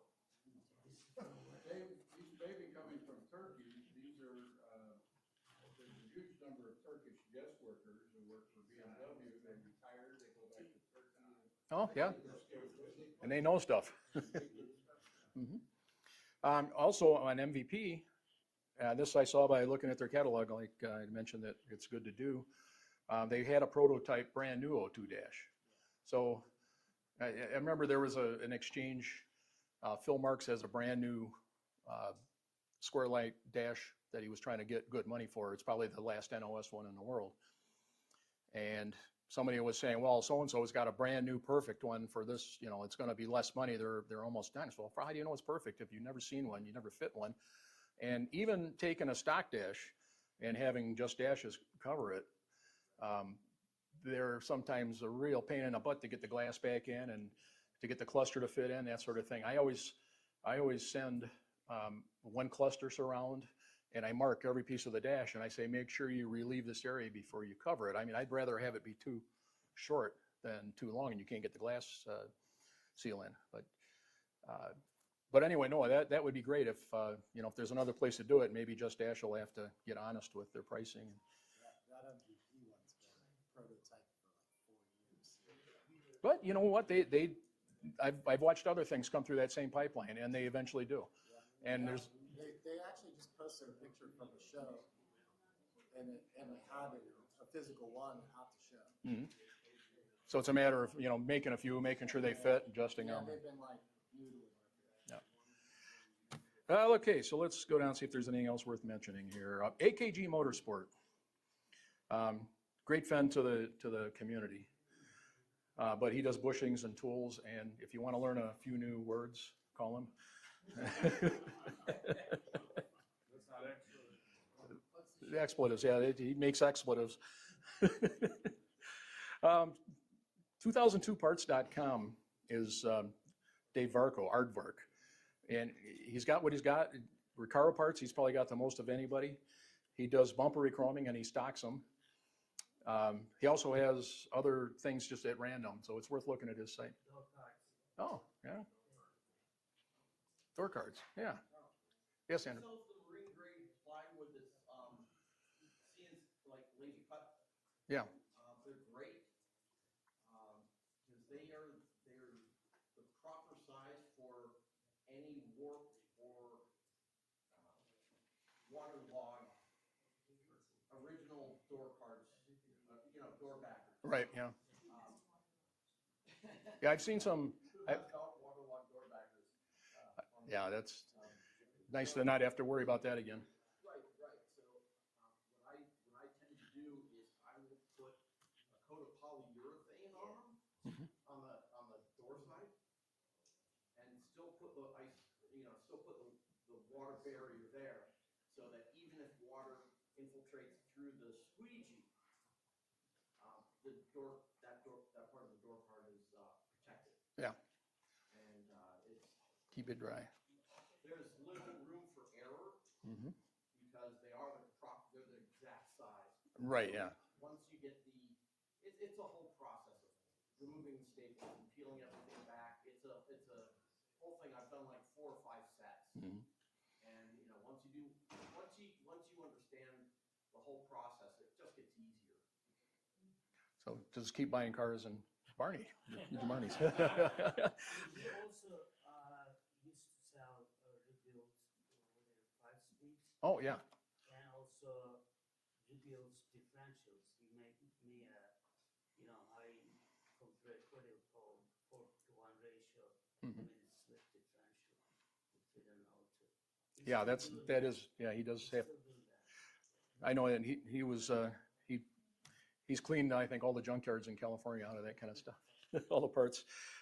CS-Werk in Germany, they make replacement or reproduction soft goods. They have a lot of interesting things for 2002s. They make if you have a E9, they make like the brittle plastic covers that go over the wheelhouses and the trunk. They'll make the entire upholstery for the trunk. Yeah. And yeah, they saved our butt on a couple of cars. Yeah. So look at it. They've got weird stuff, and they keep on popping up new things all the time, and it's all soft goods. So check them out. Octo Classic, they kind of pop up on Facebook. They do printed parts. I think they're in England. And they've actually actively been looking for people with classic cars that want parts reproduced. And so if you can send them a copy, they claim they'll make some and cut you a deal. Yes? I was working with a company out of Boston, where one of my friends worked, Mm-hmm. and reproduced for 73s the rear bumper covers. Oh, yeah. Uh-huh. They're like a pebble, hard rubber kind of material. It's still flexible. It looks exactly the part. It's a little more stiff than the originals. And also have made a wiper motor cover for E9s, Mm-hmm. which is paramount because they tend not to have covers, and when they short out, you don't know if the wiper motor's on or off, and when you get to an event after driving in the rain for 12 hours, What's that plastic smell? The car's going to catch fire because of the heat coming from that motor. Now, does he market these in some place where we can find them? I have to talk to the guy who modeled them Uh-huh. and see if I can get the drawings to someone who can actually produce the stuff, because, yeah, it might be that guy. Yeah. So, And that should probably go to the FAQ on what we were talking about yesterday, a place to display these guys, especially when they only have one or two products, because otherwise it's really hard to find. get the drawings from the guy, because the guy that I knew who worked at the company is no longer working there. Well, if they can even get one, these guys will scan and produce off of the scan. Okay. So, and they already have Exactly, I need to get the file. But Also, Dave, also did the curved base for the rear roundels on the coupes, and also the base for the front roundel, so you can use the same roundel front to rear. okay. All right, cool. Yeah, please publish that somewhere where we can get a look at it.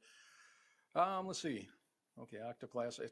The Octoclassics already has a lot of stuff already done, but it's more for 80s cars, E30s, E28s, that sort of thing. Valka's Garage, another Baltic state company. Body panels, they have stuff, they have exclusive things, like they make the side panels for the BMW, for the O2 core support. So if you just got a hole on one side, you can actually get that whole panel and replace it. And they also have, especially for E30s, it seems like you can build the bottom 3 inches of the car off of what they have. They have a lot of 2002 parts. I'm not sure that they're any different than what we're getting from Walleth or MVP, and they might actually be making them for the guys that aren't selling MVP parts. But they have a decent catalog. Quick shipping, was not expensive, and we put together an E28 with a lot of their parts, and everything fit really well. Terry Sather, I've called before when I've needed stuff, and if he doesn't have it to sell, he can tell you where to get it. Same with Carl Nelson, La Jolla Independent. And Carl has a lot of the things that he's had made up. So you go on his website and you can find reproduction parts that nobody else has. It's worth looking at. Some of his stuff's in the back. You can actually see the actual parts back there in the giveaway pile. My website is dead. It is? Yeah, so you have to call me. Okay, call him. So you're analog too. All right, cool. Let's see. So yeah, Bimmer Doc is Carl Nelson. BMW Parts Now. One of the guys in the Chicago O2 group found us looking for a windshield for his 128, and he found a windshield, an original windshield, for way cheaper than anybody else had it, and it was in stock about a mile from his house. So we looked up the address, and it's the address for Knaut's BMW. So as a dealer, they're selling parts at a discount. This is normal catalog stuff. This isn't, like they're buying aftermarket stuff and reselling. So it's normal BMW catalog stuff. The prices are decent, and they ship. And if they're doing it, I would have to imagine that other dealers are doing it too. But how to find them, I don't know. You just probably got to start looking at parts. It was helpful to me because I worked for this place and knew the address when I saw the shipping address. You've got your base, the places that everybody looks, FCP, ECS, Pelican, Auto House. They don't have a lot of stuff in stock, and a lot of times the search result, the Google search result will say in stock, it'll give you a price. And then you actually go look and it's, well, not only is it not in stock, that's not the price. And then it's a BMW part anywhere. If you're looking there because you couldn't get it from your dealer, well, they don't have it either, but it doesn't tell you anything about that until you try to get it. Sometimes they'll put no longer available if it's an actual NLA part. But the BMW sites, online sites typically do that too. And that brings up what I typically do when I'm looking for a part is I'll put a number in Google, and list prices are all over the place. So if you put a part number in Google, usually one of the results will be BMW of South Atlanta, or there's BMW Monterey, these dealers, and it'll say, you know, it's this price, but your price is this, and it's usually, you know, 3% off, 5% off, something like that. But at least it tells you what the actual BMW list price is. And over the years, we've had a hard time getting dealers to sell over the counter for actual list price. You know, a lot of people would probably be happy, you know, even with a club discount, you go in and, all right, we give you 15% off our inflated price. This keeps them honest. It's worth a look. And it also tells you if the part's in LA. Let's see. Is Jack in here? JF Pro, I was talking to him. He's more analog than I am, so you got to call him. But he has a lot of parts. There's a lot of guys like Jack, you know, that have things laying around, mostly used, but still, you know, if you're looking for something hard, call or public. Yes. There's also Michael Cashout. Yeah, Castle. The only issue that I've had with Cashout is they will not tell you the price until they email you back, and it's insane. Mm-hmm. Because it's just willy-nilly pricing on the case of his win. Yeah, I didn't put him on there because I got the impression that he was taking all the things available elsewhere and just marking them up, and you know, if you didn't find the other guy online, you found him first, maybe he would sell a part or two for extra profit. You know, if you're working on a Turing, he has a lot of Turing parts too. Oh, okay. He doesn't take a credit card, so they didn't wire you money. Yeah. His own inventory, not somebody else's. No, that's his own inventory, not somebody else's. I just know that you can actually get valid parts and converted parts that you can't find from them. Okay. Oh, cool. It's at a price. I've looked through a couple of times. I never found anything that I couldn't have found elsewhere. But I was kind of shocked by his pricing on some things. Yes, Tim?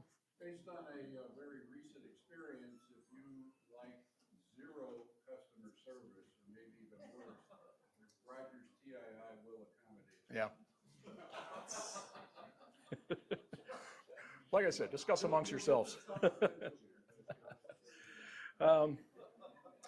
You know what's a valuable resource for finding parts? Since BMW, a lot of times they'll take an entire page of parts off if there's only one or two things left on that page out of their online catalog. The white books back there that Mike Ura is donating, or a digital copy of that is invaluable because it's got everything, and it tells you, it's got everything back to almost the beginning, and it tells you what models fit what. It's easy to do cross-referencing with it, and it'll come up with numbers that just you'll never find online. So throw your tickets in there.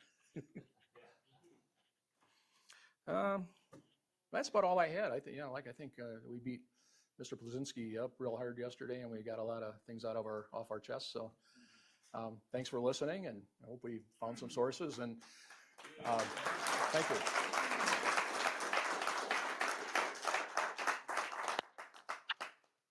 Well, we made a mistake at schedule. If we could go back and do it again, this would have been at 8 o'clock last night. I think that would have helped everybody. Pardon me? Do you have any extra sheets? Yes. Actually, we'll see if they made it. I gave all of mine out, but I'll see if any made it to the back without me. Thank you. I think that's particularly good because, you know, everybody in here has had to find parts somewhere and have a hard time with this and that, and they've got it all together. What? This belongs to somebody, or is this extra? Before you go to the bathroom. Thank you. Because that really helps individuals find what they're looking for.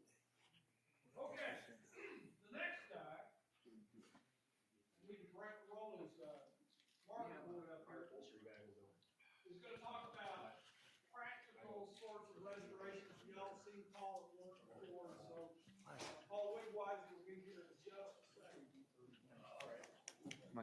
not that short. I should be able to spot it. Hey, before you go, you might go out and get your individual picture taken when this meeting is over.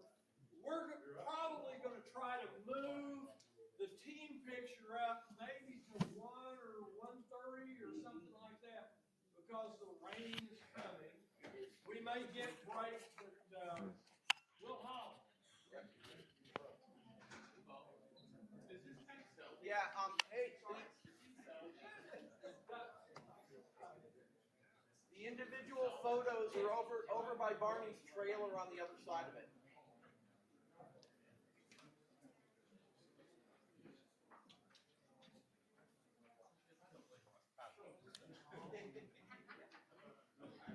Yeah, my wife said, here, I can help.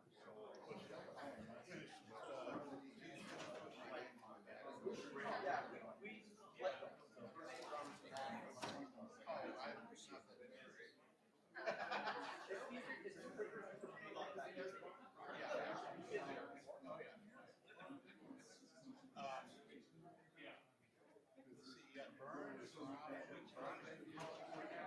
No, she just went through the whole failing inspection. That was all of what killed us. That little flaky rust. When you get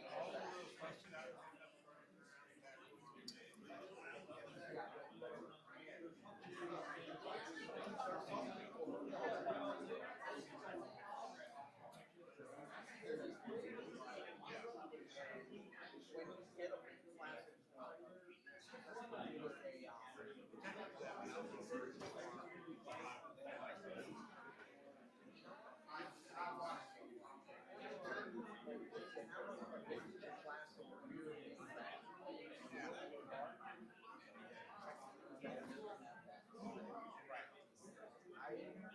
That's the reason why I did it.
Yeah, they're just a generic Weber carburetor All right. place. They might have Redline didn't have it. Oh no, Redline sees this for that. Okay. Don't walk away from me, unless you're going to the bathroom. I just got to get my. Thing. But anyway, yes. How does that work? It goes underneath your shirt. It's a magnet. In the middle. I'm gonna put it on my nipple, but don't tell anyone. It'd be like our little secret. Don't turn your head too hard. The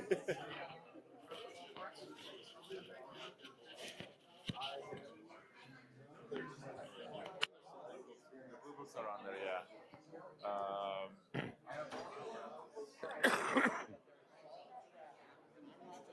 It's on wheels, yay!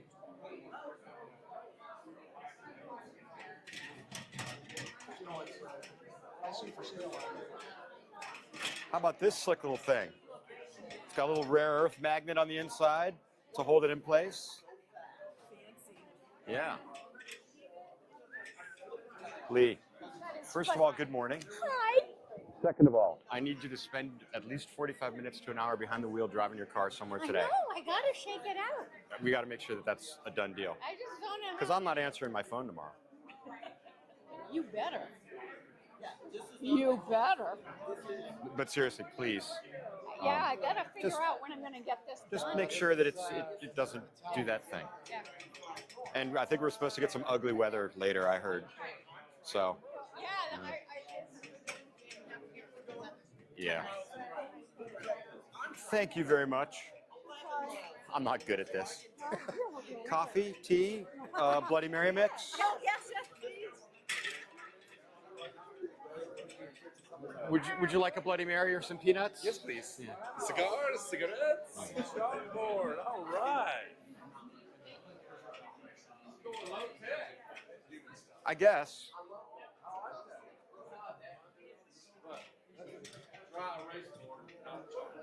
Yes.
I'm trying to think of what I'm going to write on the chalkboard for like the title of my little thing.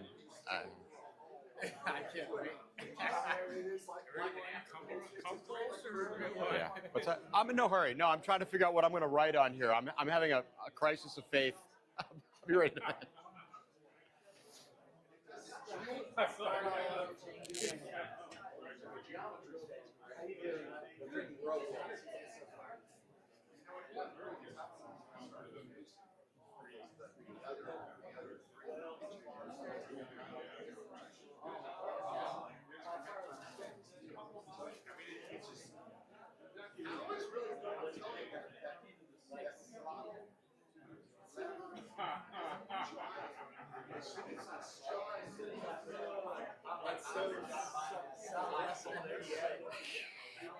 I'll have to explain that to people.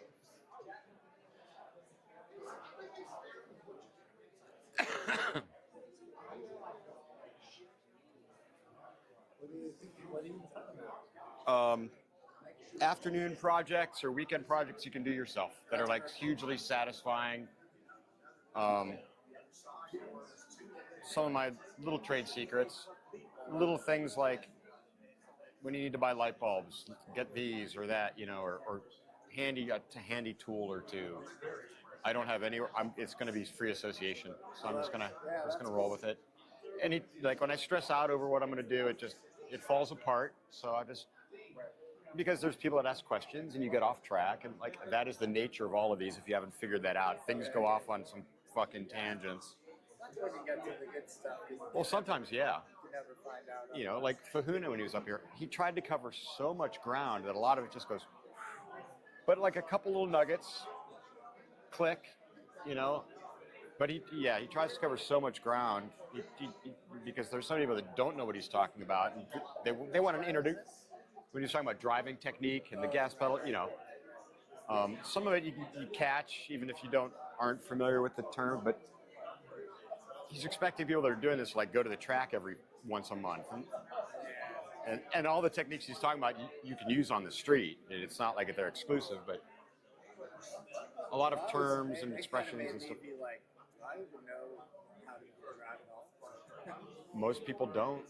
Yeah, I do think that. We talked a little bit about it. I think that it does sound cool and interesting. You end up getting more out of the experience. Yeah. You know, it's like the satisfaction you feel because you happen to know a certain technique to do a certain thing, say in tattooing, and knowing that you're good at that technique and it's predictable and you know you'll get the same result every time you do.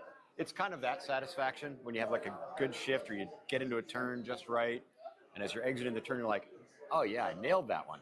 It's that kind of thing.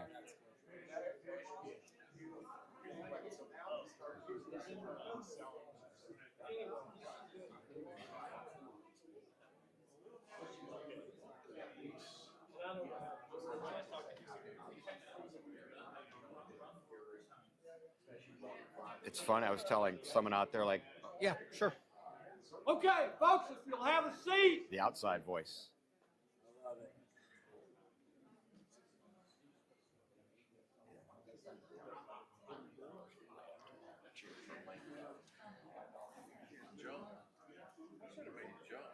I moved over one night.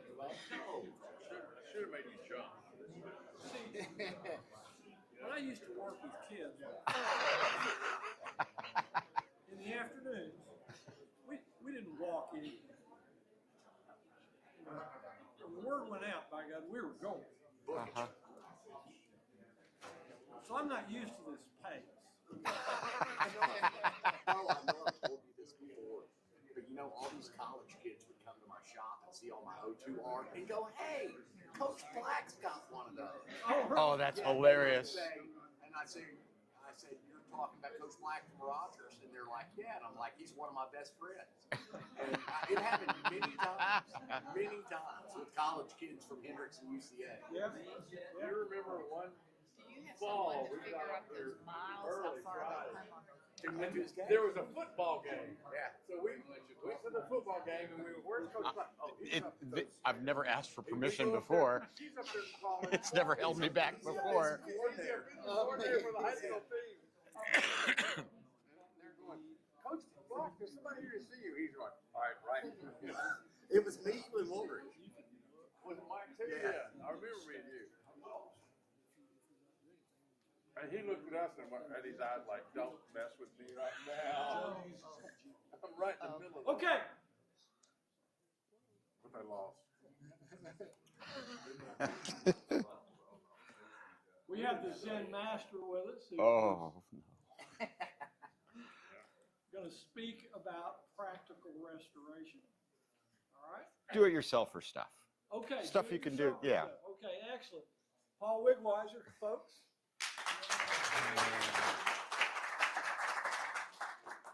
Well, first I'll explain that I'm from a part of the world called Western Pennsylvania. You guys have y'all down here. Other places have you all. In Pittsburgh, we have yins. What's that? Is this? Okay. All right. I think it's all right. Just pull it off and carry it with you. Okay. I'm from a place called northwestern Pennsylvania. Down here you have y'all in Jersey, you know, and other places. They have, in Pittsburgh, it's yins. Say it with me. Yins. Now let's use it in a sentence. What does it mean? Y'all or you all or you people. No, it's Pittsburghese. Let's use it in a sentence together.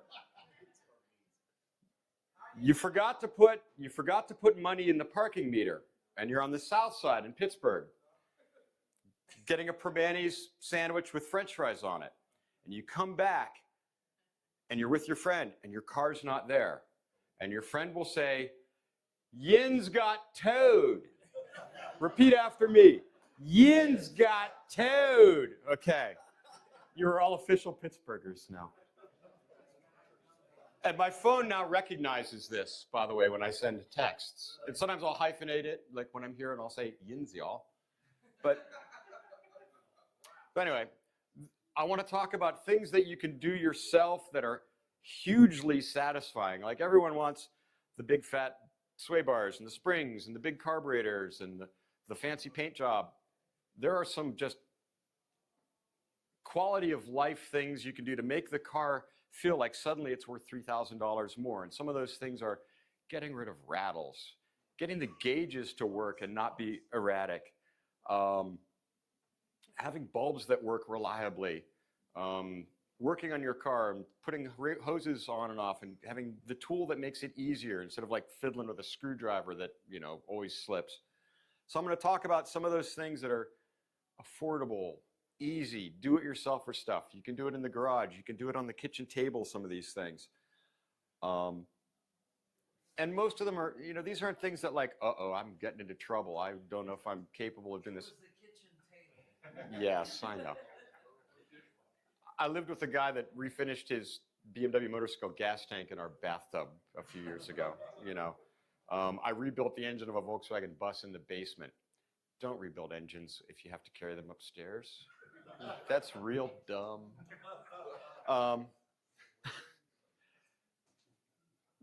I guess one of the first things I'll talk about are temperature gauge issues, and occasionally fuel gauge, but mostly temperature gauge.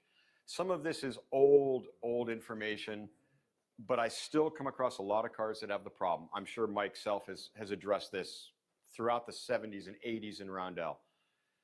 If you think of the gas gauge and the sending unit, on your engine you have, you know, that water divider, you know, that has those two pipes coming off of it. Wait, yeah, that looks a little weird. And it has the temperature sending switch going into it here with a single wire coming off of it. If you ground that, it'll peg your temperature gauge to red. And that's all it does. And based on the temperature, it varies its what we call resistance to ground, how solid that connection is to ground, or if it's like a rheostat. And based on that, we'll determine where your temperature gauge sits on your gauge. And the best way to think about it, how a temperature gauge is working, and it may not be truly accurate in an engineering sense, but it helped me visualize it, is you've got your temperature gauge here, or it's on the right side, and here's your needle. I think of it as the more ground this thing has, the lower it's going to sit. The less ground, the higher it's going to sit. That may not be factually accurate, but it's easy for me to visualize it that way. And what happens is these cars get old and tired, and the wires build up corrosion, and sometimes the ground it's getting is not as strong as it should be. And you can augment that. You can add additional wires to accomplish that. I wish this was horizontal, but oh well. And I'll hand this thing around, but you can remove the gauge cluster yourself pretty easily as long as you don't mind putting your head under the dashboard a little bit. There are,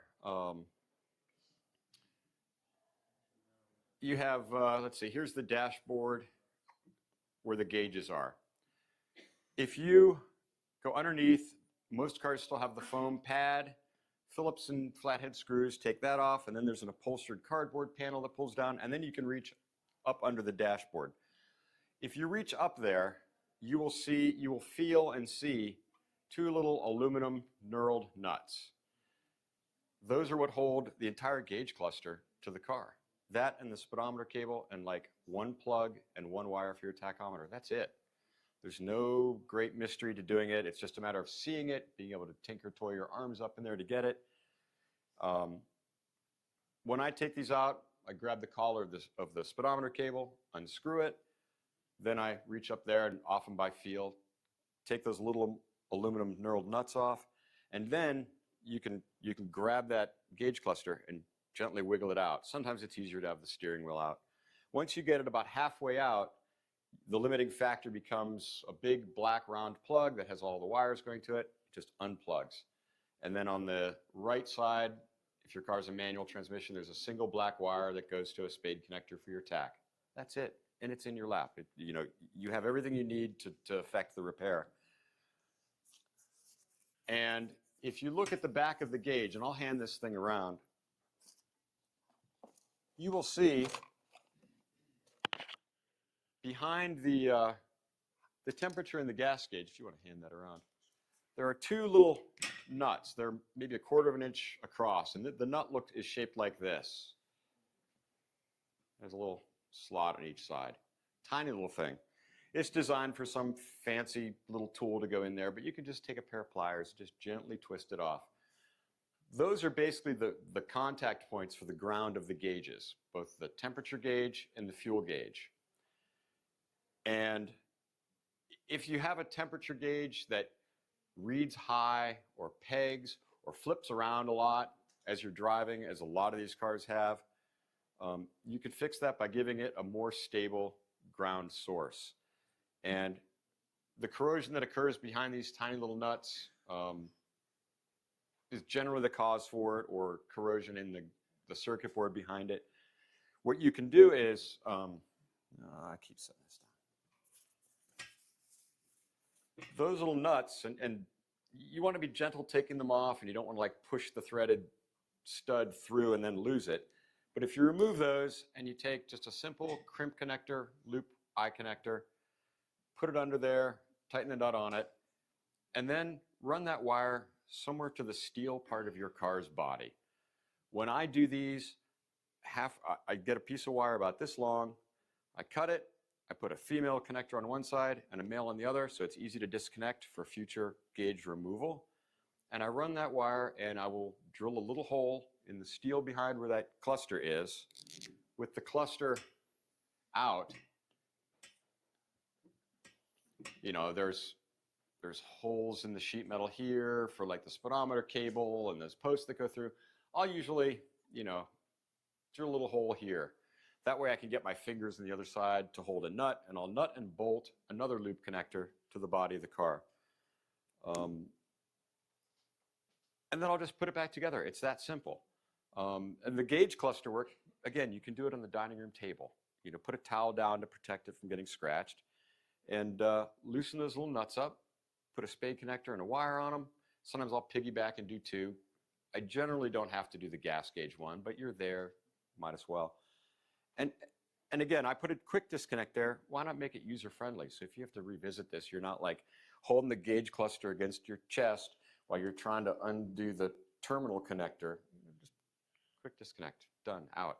You don't need to insulate it because it's just a ground. You know, it's just going to rattle around in there. When you're putting it back together, the plug, and this can be a little tricky depending on how much slack the wiring harness offers you. The plug that goes on the back of this gauge cluster is a round plug with a ton of little pins around it. And it's about an inch in diameter. But in the center of it is a little D-shaped protrusion, and that's what locates it. So, you know, you kind of have to, looking back as you're putting it back, to orient the D and then push it in. Don't forget to put the tack wire back on. It's got a 90-degree, what we call a flag connector. Of the 3 spades in the back of the tack, it goes in the center. You can see it when you take it apart, put it back when you're done, and that's it. And then put those knurled nuts, and you now should have a fairly reliable, fairly accurate temperature gauge. I rarely encounter bad gauges. I don't think I've ever encountered a bad sending unit. It's almost always the ground. And with that said, those of us that have been working on these for a while, you know, oh, that never fails. It's always this. Well, now the cars are old enough that the stuff that never fails, fails. And we've had to adjust our diagnostic strategy a little bit, whether it's rear wheel bearings, which normally last for 300,000 miles. Well, now those are starting to go. Steering boxes and steering box seals. I see a lot of leaking steering boxes. I never saw those 10 years ago. New stuff is brake boosters. Up until 2 years ago, I've never seen or experienced a failed brake booster. Well, they're finally getting roached. But the gauge cluster, temperature gauge thing, hugely satisfying, easy repair. Mike. Well, it also helps to unscrew the sender unit from its housing and clean the threads of both the sender unit and the housing. Oh, because you've got a brass. Sure. Got a brass sender, you've got an aluminum. Yes, and if you get fancy and paint everything before you put it on, wipe the paint off. Yes, yes. It's like forgetting to take the cap off your brand new car battery and wondering why you're not getting voltage. You know, it is that. I've never done anything like that though. Yes. While you're in there, you need to lubricate the cable, speedometer cable. Right, and a great lubricant for that is like chainsaw lubricant or bicycle chain lubricant, or if you want to spend $36 a can of Worth lubricant. Yeah, you're there. Another great thing to do, put new bulbs in it. It's so easy. You're there. It can make a huge difference. If you really want to get obsessive, you can take the whole thing apart with a 6mm socket and clean the glass real nice. that'll make a huge difference. It'll make the dashboard just look fresher, just having clean glass. Andrew. WD-40 makes specialty lubricants. One of them is graphite. So you can spray that stuff in there till the cows come home, and it drips out like the transmission if you want. And that the vehicle of that graphite evaporates really fast. So then all you have is graphite. That's what you're supposed to use in there. Really? Interesting. It's like lock lubricant. Yeah. Well, I had a locksmith tell me don't use graphite because it's abrasive and it grinds stuff down eventually. I don't know how much truth there is to that, but It's like a lock. Think of it as like a lock. yeah. Yes. My speedometer needle doesn't fall all the way to 0. Is there an easy way to adjust that without? Not that I know of.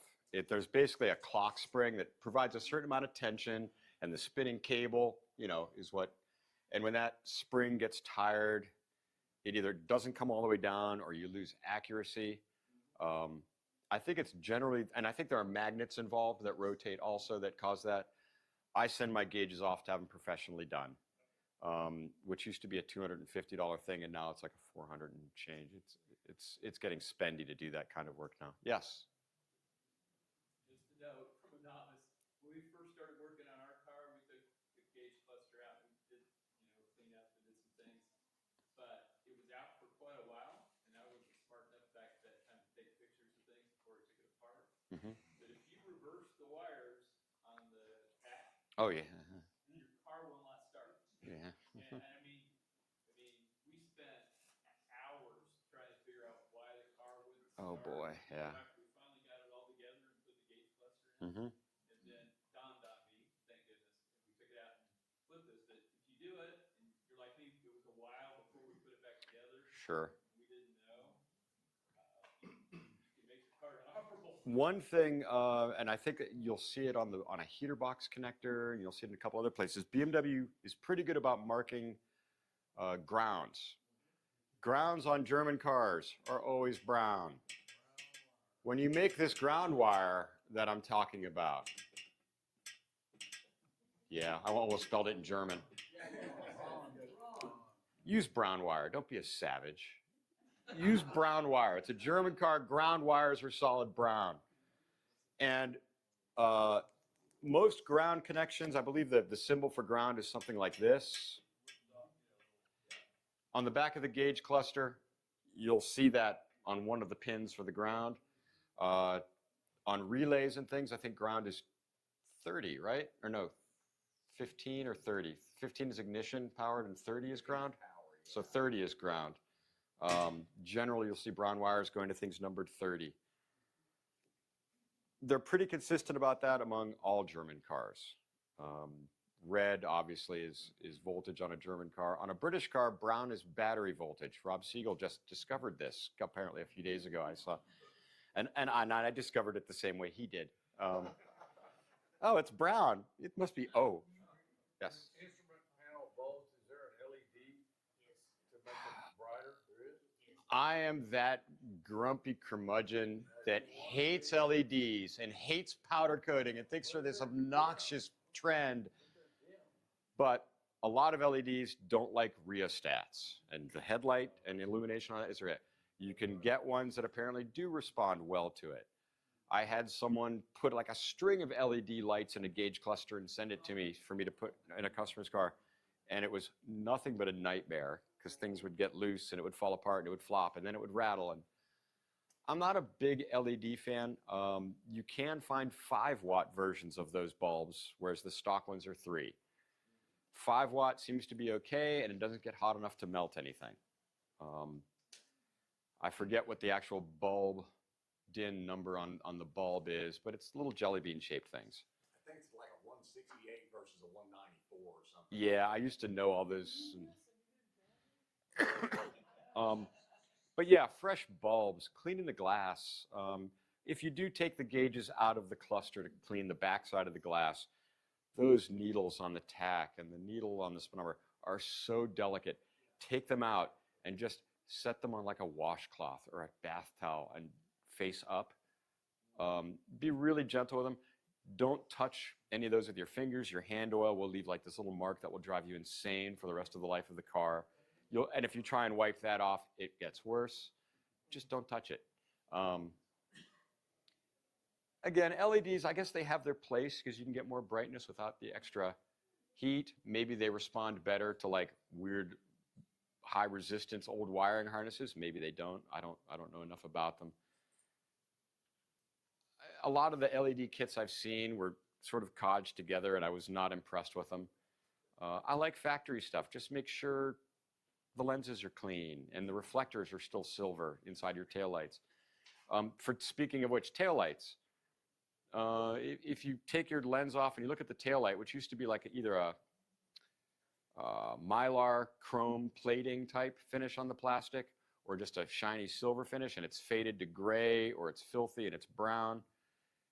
You can fix that by taking like a little scuff pad and just cleaning them up, scuffing the surface, stuff some towels in where the bulbs normally go, take the bulbs out, and then you buy aerosol fake chrome spray paint.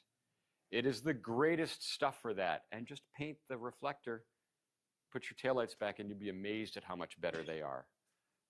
I swear by that. Yes? Also clean the inside of the rear lenses. Oh, yeah. Yeah, you clean all the lenses. Yeah, that goes without saying. Right. Other things like, people like, oh, I need the big, crazy high wattage bulbs. I'm like, no, you don't. You just need to aim them, and you need to make sure they get 12 whole volts. Yes? Back to the, when you turn on your headlights and everything kind of goes berserk, is that a grounding issue or is that internal? I think it's generally grounding issues. I watch the voltmeter in my car, and every time I hit the brakes, I watch it go, and I know it's just like, it's corrosion in the wiring, oftentimes grounds. A lot of the times that's the ground underneath the voltage regulator. Yeah, I mean, check any fat brown wire that has a screw holding it to the car, clean it and then reattach it. Yeah, yeah. Because it's out of sight. Mm-hmm. Yeah, and yeah, just a bad ground from the battery will cause all kinds of problems with these gauges. Yes. The other thing too is the plug on the back of the alternator Mm-hmm. is supposed to have a wire bail Mm-hmm. that holds the plug in place. And about 80% of the cars that's gone bye-bye somewhere. Sure. And then you'll be driving along and all of a sudden there are no amps.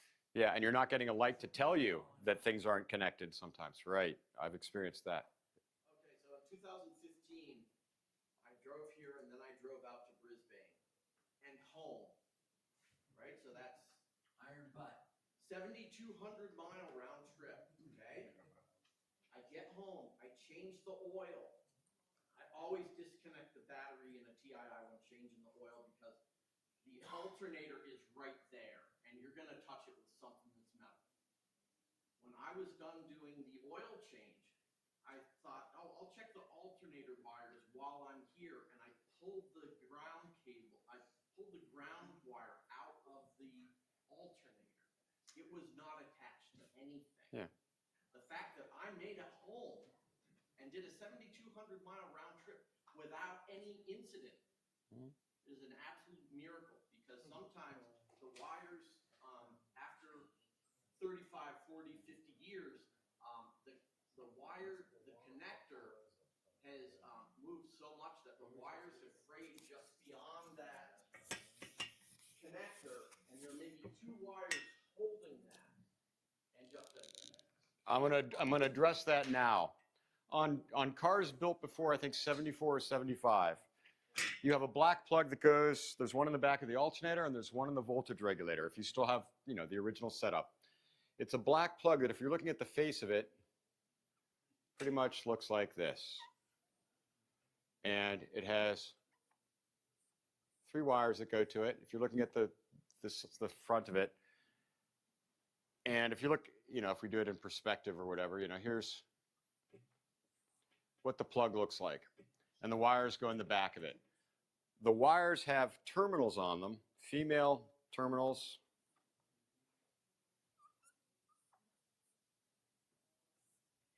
Shaped like this, and here's the wire. But the terminal has a little tab on it. It's a real tiny little thing.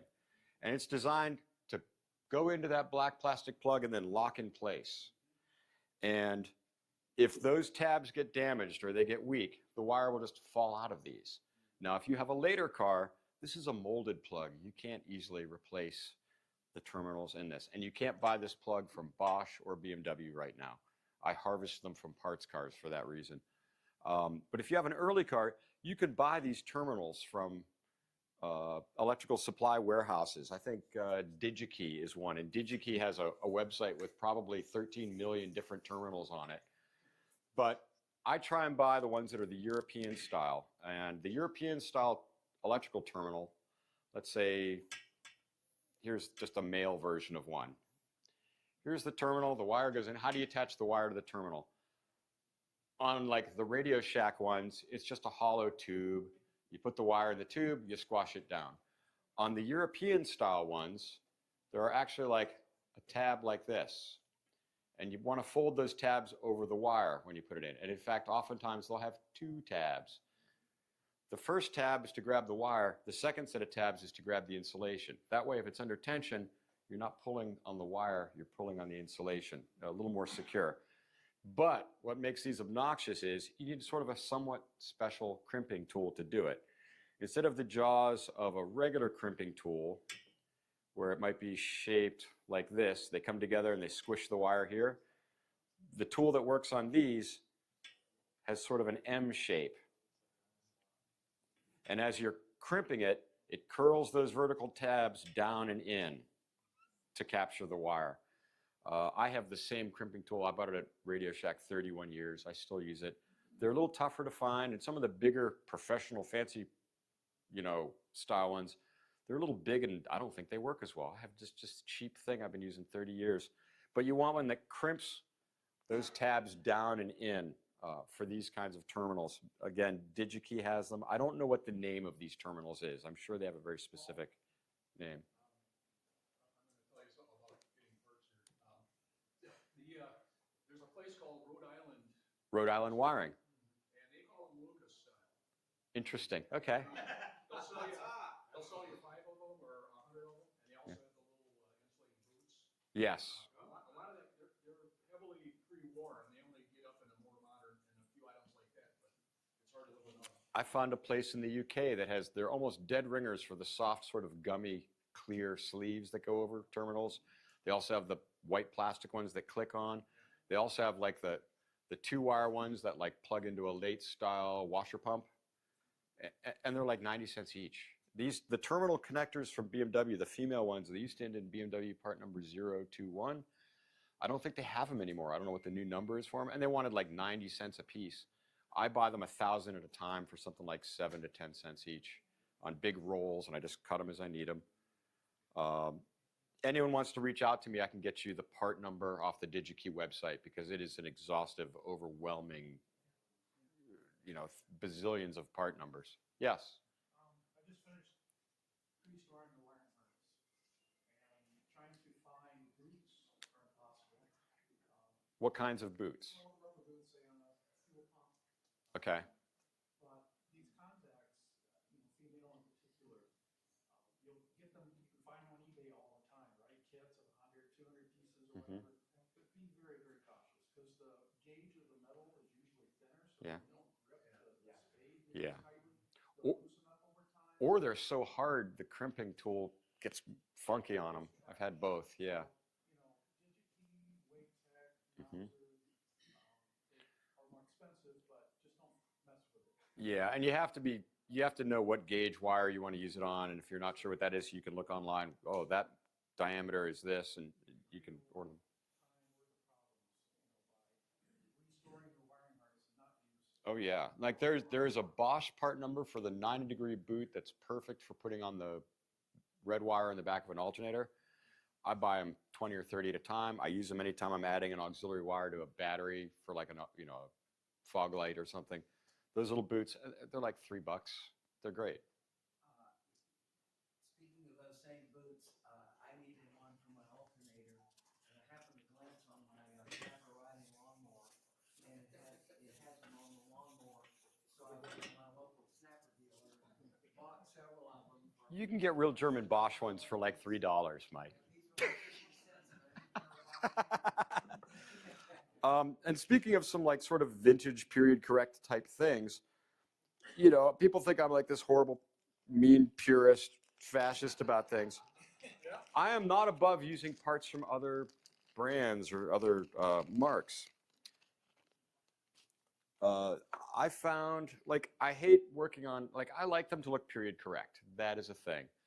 And if I'm adding something and I need to put an inline fuse in it, the last thing I want to do is some modern, ugly plastic blade fuse. I hate those things. They're just cheesy. And usually when you buy them at the auto parts store, they come with like a little orange wire.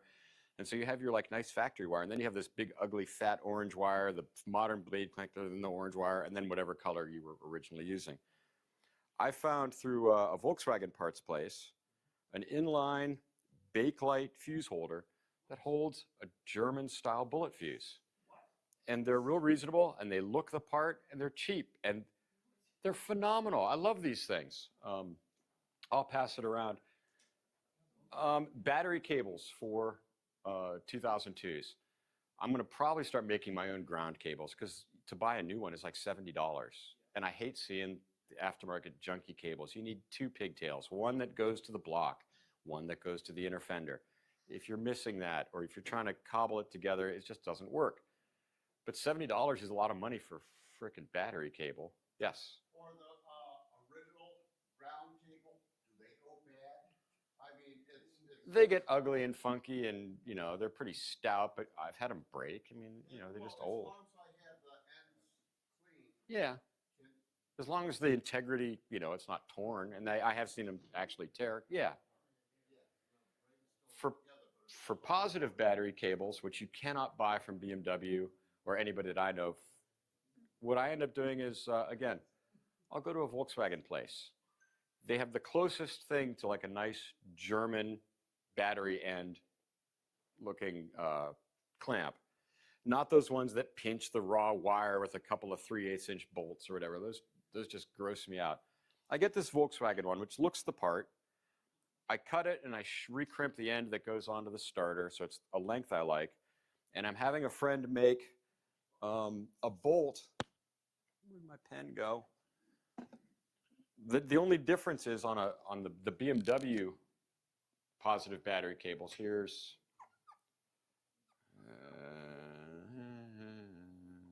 yeah, okay. Here's the part that like clamps onto the battery post. The bolt that goes through them on the BMW ones is really handy because it's not just a bolt and then you have to put eye loops and put it on the end of the bolt before the nut on them. The bolt on the BMW ones is actually this really nice cube-shaped head. And then, you know, that's supposed to be a bolt. But it has a small threaded hole in the top of it. And you can put all your auxiliary power wires onto that screw. That's how the original one was. You haven't been able to buy the cables anymore, and certainly not that bolt. I have a friend in Pittsburgh that just produced 20 of those for me, so I can like make fake, correct-looking 2002 battery cables. Worth sells something like that too. Some real, I've combed the Worth site, and I haven't seen anything that I'm like, you know, I want the cable going into it to be like seamless. I don't have to do the crimp myself on that end. And that's all I think I've seen on the Worth ones. Worth makes really nice quality ones. And they have it with it drilled like that. I'll send you a picture. I've got some. I would love to see it. I happen to have a new old stock cable. And I sent the new old stock bolt to my friend. I'm like, Daniel, make it happen. As it turns out, he was already making them a version of that for Vanagons. Because he's a Vanagon weirdo. He's a guy with an art degree that's slowly building his own weird little machine fabrication shop in his garage. And he's buying like milling machines and he's just teaching himself how to use them. So I'm happy to help him in the learning process. And, you know, he's making some fun stuff. Other things that are, you know, if you're getting into like getting your lights to work properly,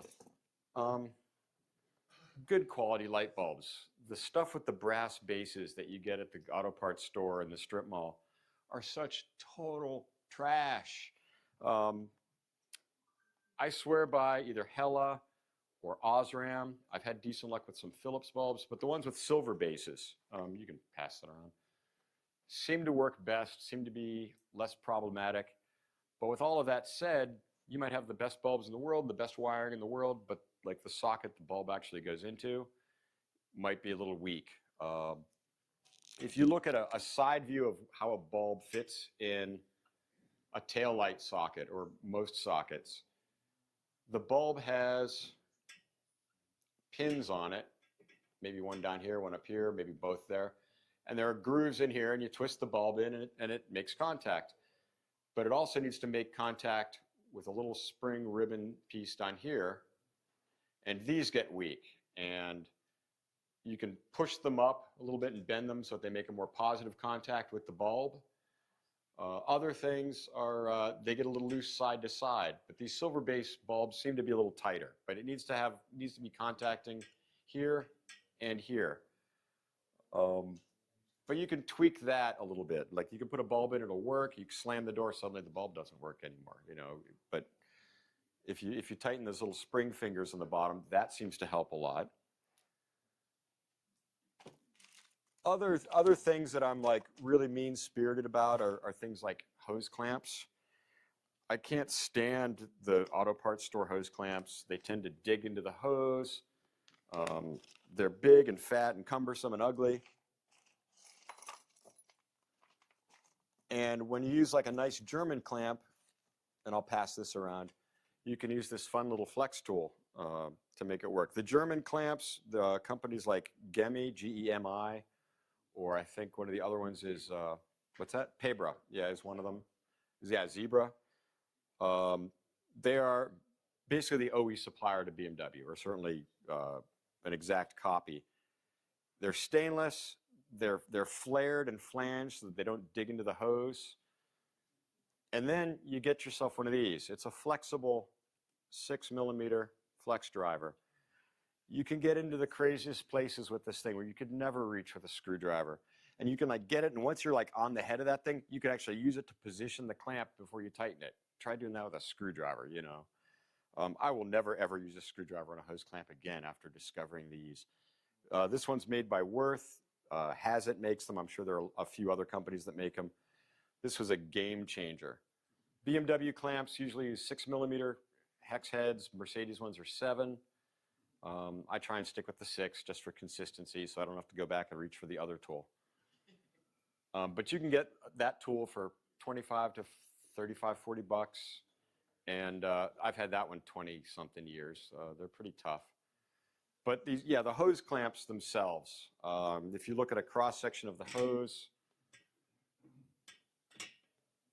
the clamps that you get at like Pep Boys or whatever, well, first of all, they're perforated.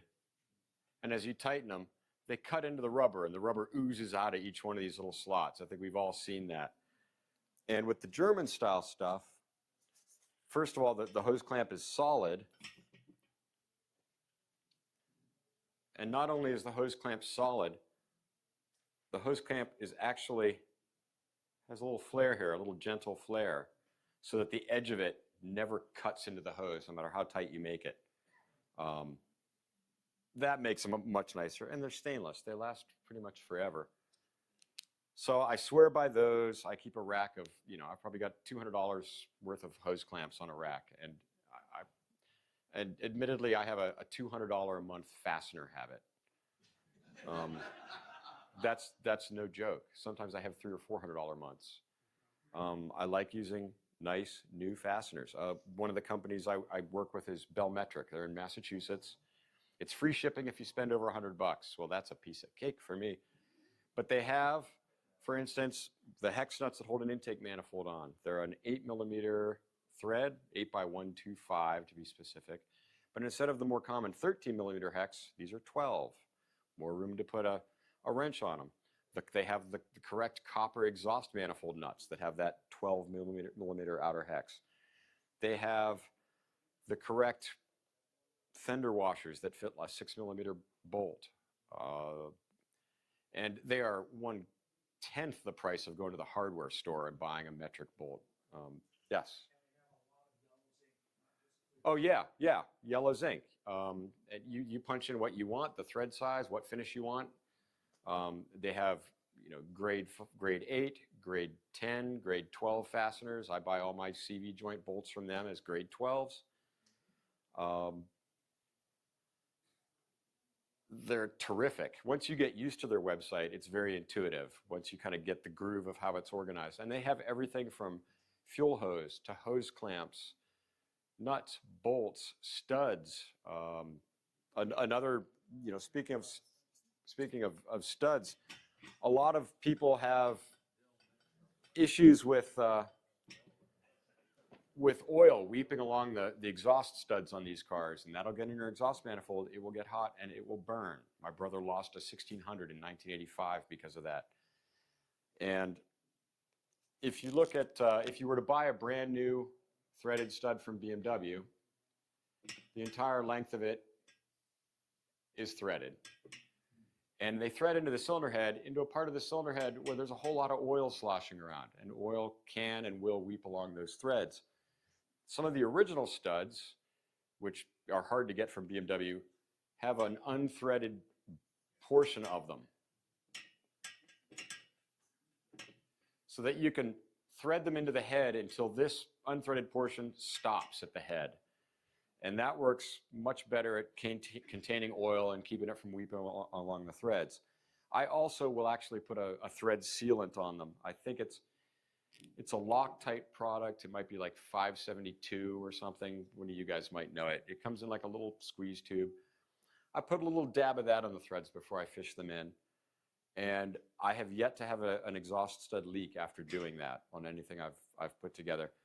The problem is you want to do it before you run the engine if you can, because once you get oil in there, it's really hard to get a seal with any kind of sealant. But Bellmetric has those.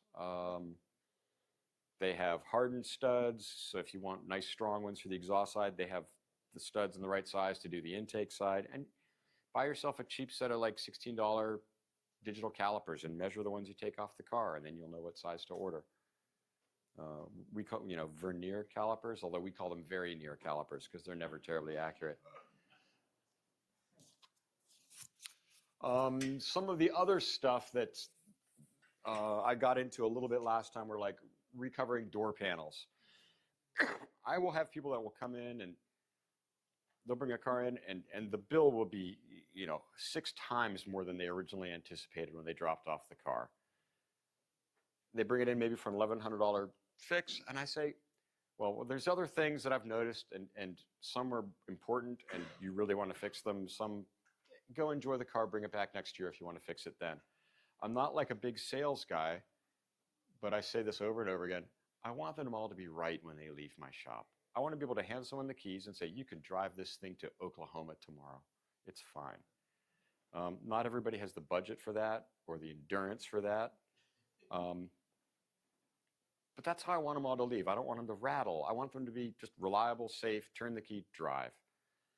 And as part of the guilt that I feel from like, God, this guy came in for $6,000 and I just realized I totaled up his invoices and it was $22,000. There are certain things I want to do on customers' cars that like, I can't keep ratcheting up the bill on this, but I want to fix this. So there are sometimes things I will do for free because they're satisfying repairs. I enjoy performing the repair and it makes such a dramatic difference when they come to pick the car up. One of those things is getting rid of door rattles. It's not terribly expensive as far as parts goes. I can hammer it out in a couple of hours. This person dropped 22 grand at my shop. When they pick up their car and they close the door, I want them to go, holy crap, my car sounds $22,000 better. And just rattling doors are like the easiest thing to fix. A couple of the things, like if any of you are having any issues at all closing your doors, open your door up, reach down to the little 2-fingered latch piece. You know, there should be a little kernel piece on it that pivots on the door. Click it to mimic the door being closed, and then push the lever on your exterior door handle. If that thing doesn't instantly go clunk, well, then you have a latch back inside that thing that is just gummed up. and I'm going to have fisticuffs with Mike Self in the parking lot after this, because the most satanic, heinous, evil thing you can put on those mechanisms is white lithium grease. I have lost years of my life scrubbing petrified lithium grease off those latches. If the latch sticks, the answer is never put more lithium grease on it. It turns to clay. Clay is not a good lubricant. I will take those latches out of the door, and I will just get like an oil drain. What's that?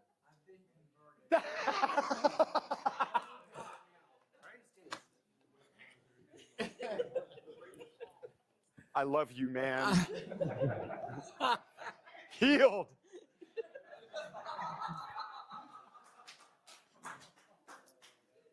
I'll get like just the $4 oil drain pan you get at Pep Boys. I'll put the latch in there, and instead of getting brake clean, which is like $7 or $8 a can now, and it's not as good as it used to be anyway, I buy wax and grease remover. The commercial name for it is Prepsol, just like Kleenex is the commercial name for tissues. I buy in 5-gallon cans. It's essentially Goof Off at 1/8 the price, and you get it at any auto body place. Wax and grease remover in a spray bottle, and small little what are called flux brushes or acid brushes.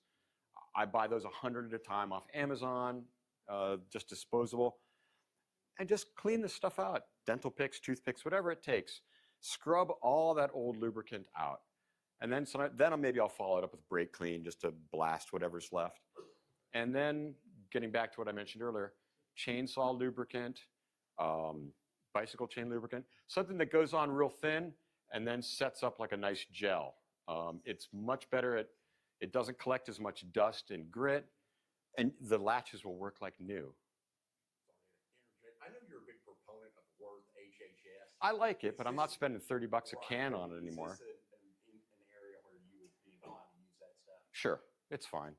You know, if the boss is paying for it, I'll use HHS. But like, when I can buy a $6 can of something right at the store, why should I wait a week to pay $36 for the Worth stuff? You know, yes. Like I said, WD-40 has all sorts of specialty lubricants that can be bought at big box stores. Yeah, anything that goes in thin and sets up like a gel. Yeah, anything that goes in thin and then sets up.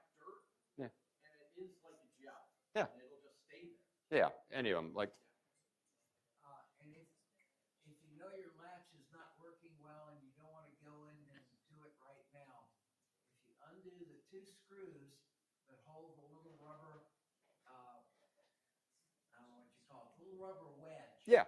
If you undo those 2 screws and very gently dribble a little WD-40 or thin oil, it'll lubricate the lock temporarily. Yeah, at least make the It'll also fingers help click. rust-proof the bottom of the door. Sure, because it will drip down. Yes.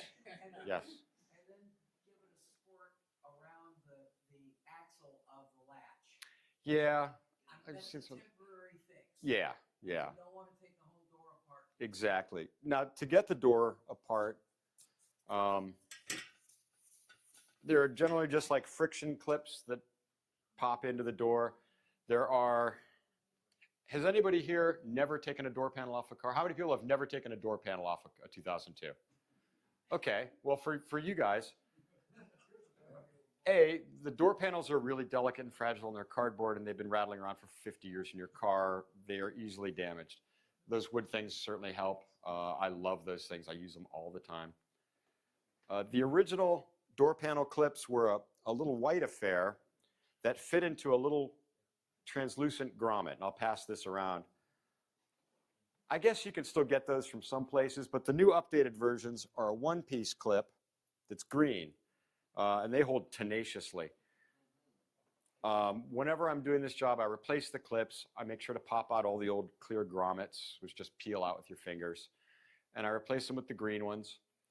To get the door panel off, you have, let's start at the armrest. On the top of the armrest is like a little chrome collar. If you gently pry that off with like a butter knife or the plastic equivalent of a butter knife, it'll reveal a Phillips head screw behind it. You know, here's the armrest here. And then if you look underneath, you'll generally see like little holes. If you reach in there, you'll see a Phillips head screw. The one on the driver's side is just horizontal. The one on the passenger side goes up. So there's, I think, an extra fastener because of that. Those screws, and then this thing just pulls right off. Revealing the upper screw is generally quite easy. Once you have that off, you have the door release lever. And it has a black plastic insert that conceals a screw behind it that then holds it to the door. That insert actually curls up and around over the end. And these inserts used to be $1.50. They're now $28 or something absurd like that. And to get one of those off, if you reach behind it, you'll feel a little bit of the plastic protrudes behind it. Reach back there with your finger and push, and it'll pop off, and then you unhook the end. A top view of that handle, if you're looking at it from the top, like here's where the screw is inside here. The black plastic piece wraps over that and has a little piece that protrudes. And take your finger, push that through, that'll pop that off, and then peel it off. And then set it aside and don't lose it because they're no longer $1.50. Someone needs to remake those because $28 for that is an absolute absurdity. Once you get that handle off, there's a screw, and the screw that holds that on is just like the screw that holds the window winder handle on. It's a screw that has a taper to it, and it's important to have that taper.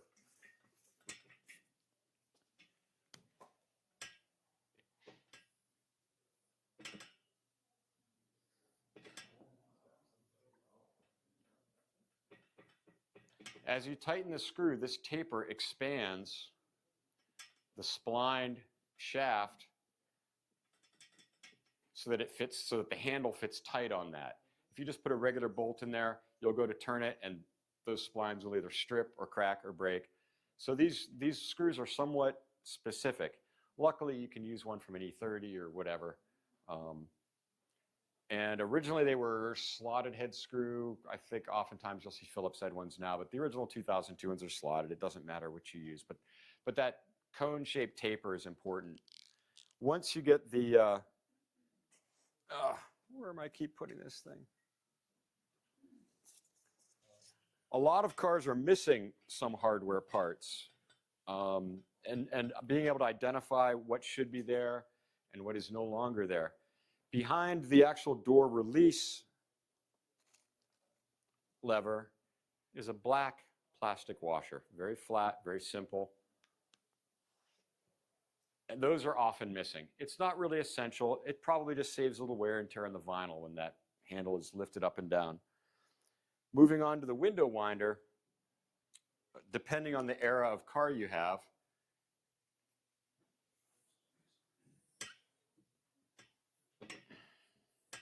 here's the window winder handle. I'm waiting for the jokes. Come on, guys. Don't make me draw hair on it. There's a black plastic covering piece on this. Early ones are a little different, but if you reach behind it, there are little black tabs. You push on it, and this will release here, swing down, and reveal a screw. Once you remove the screw and you can get the window winder handle off, there should be a little concave washer. And this keeps, theoretically, the window winder from tearing up the vinyl when you roll it up and down. But it also, behind this sort of conical washer is a conical spring.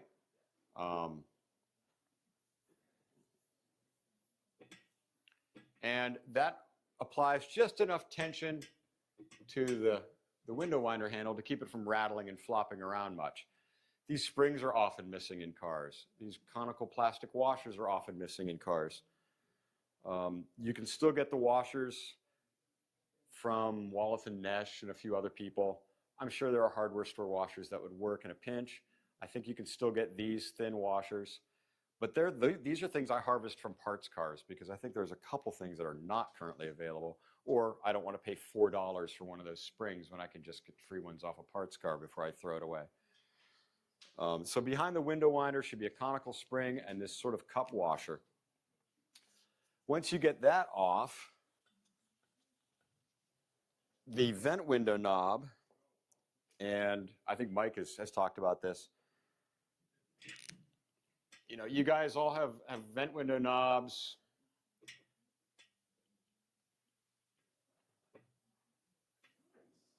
And they're all scarred up here. There's all these poking marks and bends because someone just jabbed a jeweler's screwdriver in there and pried.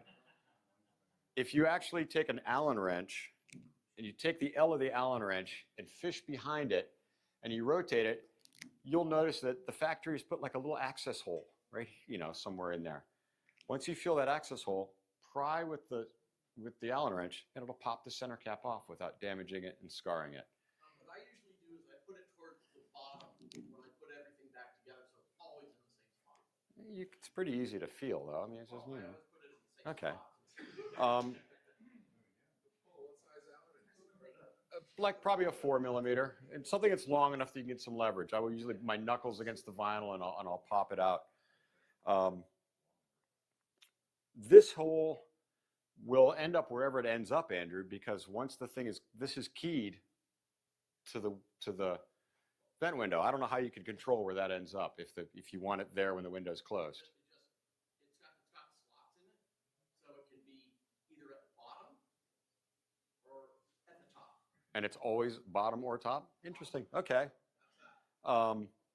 Once you get the vent knob cap off, you'll see a short little Phillips head screw.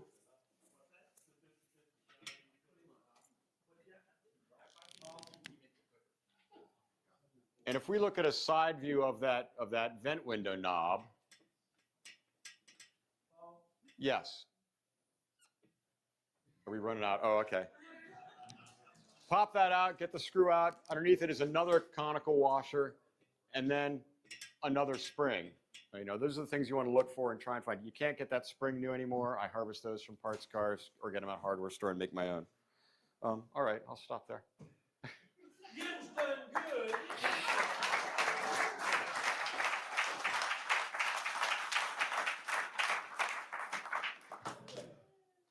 Big cloud over Oklahoma. Easy little flight that's kind of going north. Go get your picture taken, please, and we may move the group picture.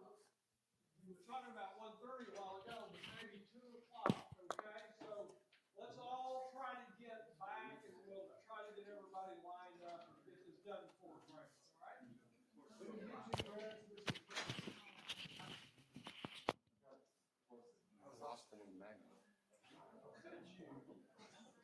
I was going to ask you while you have that out, that if the tack is doing it, would you run a separate ground wire similar to this, but just for the tack? No, the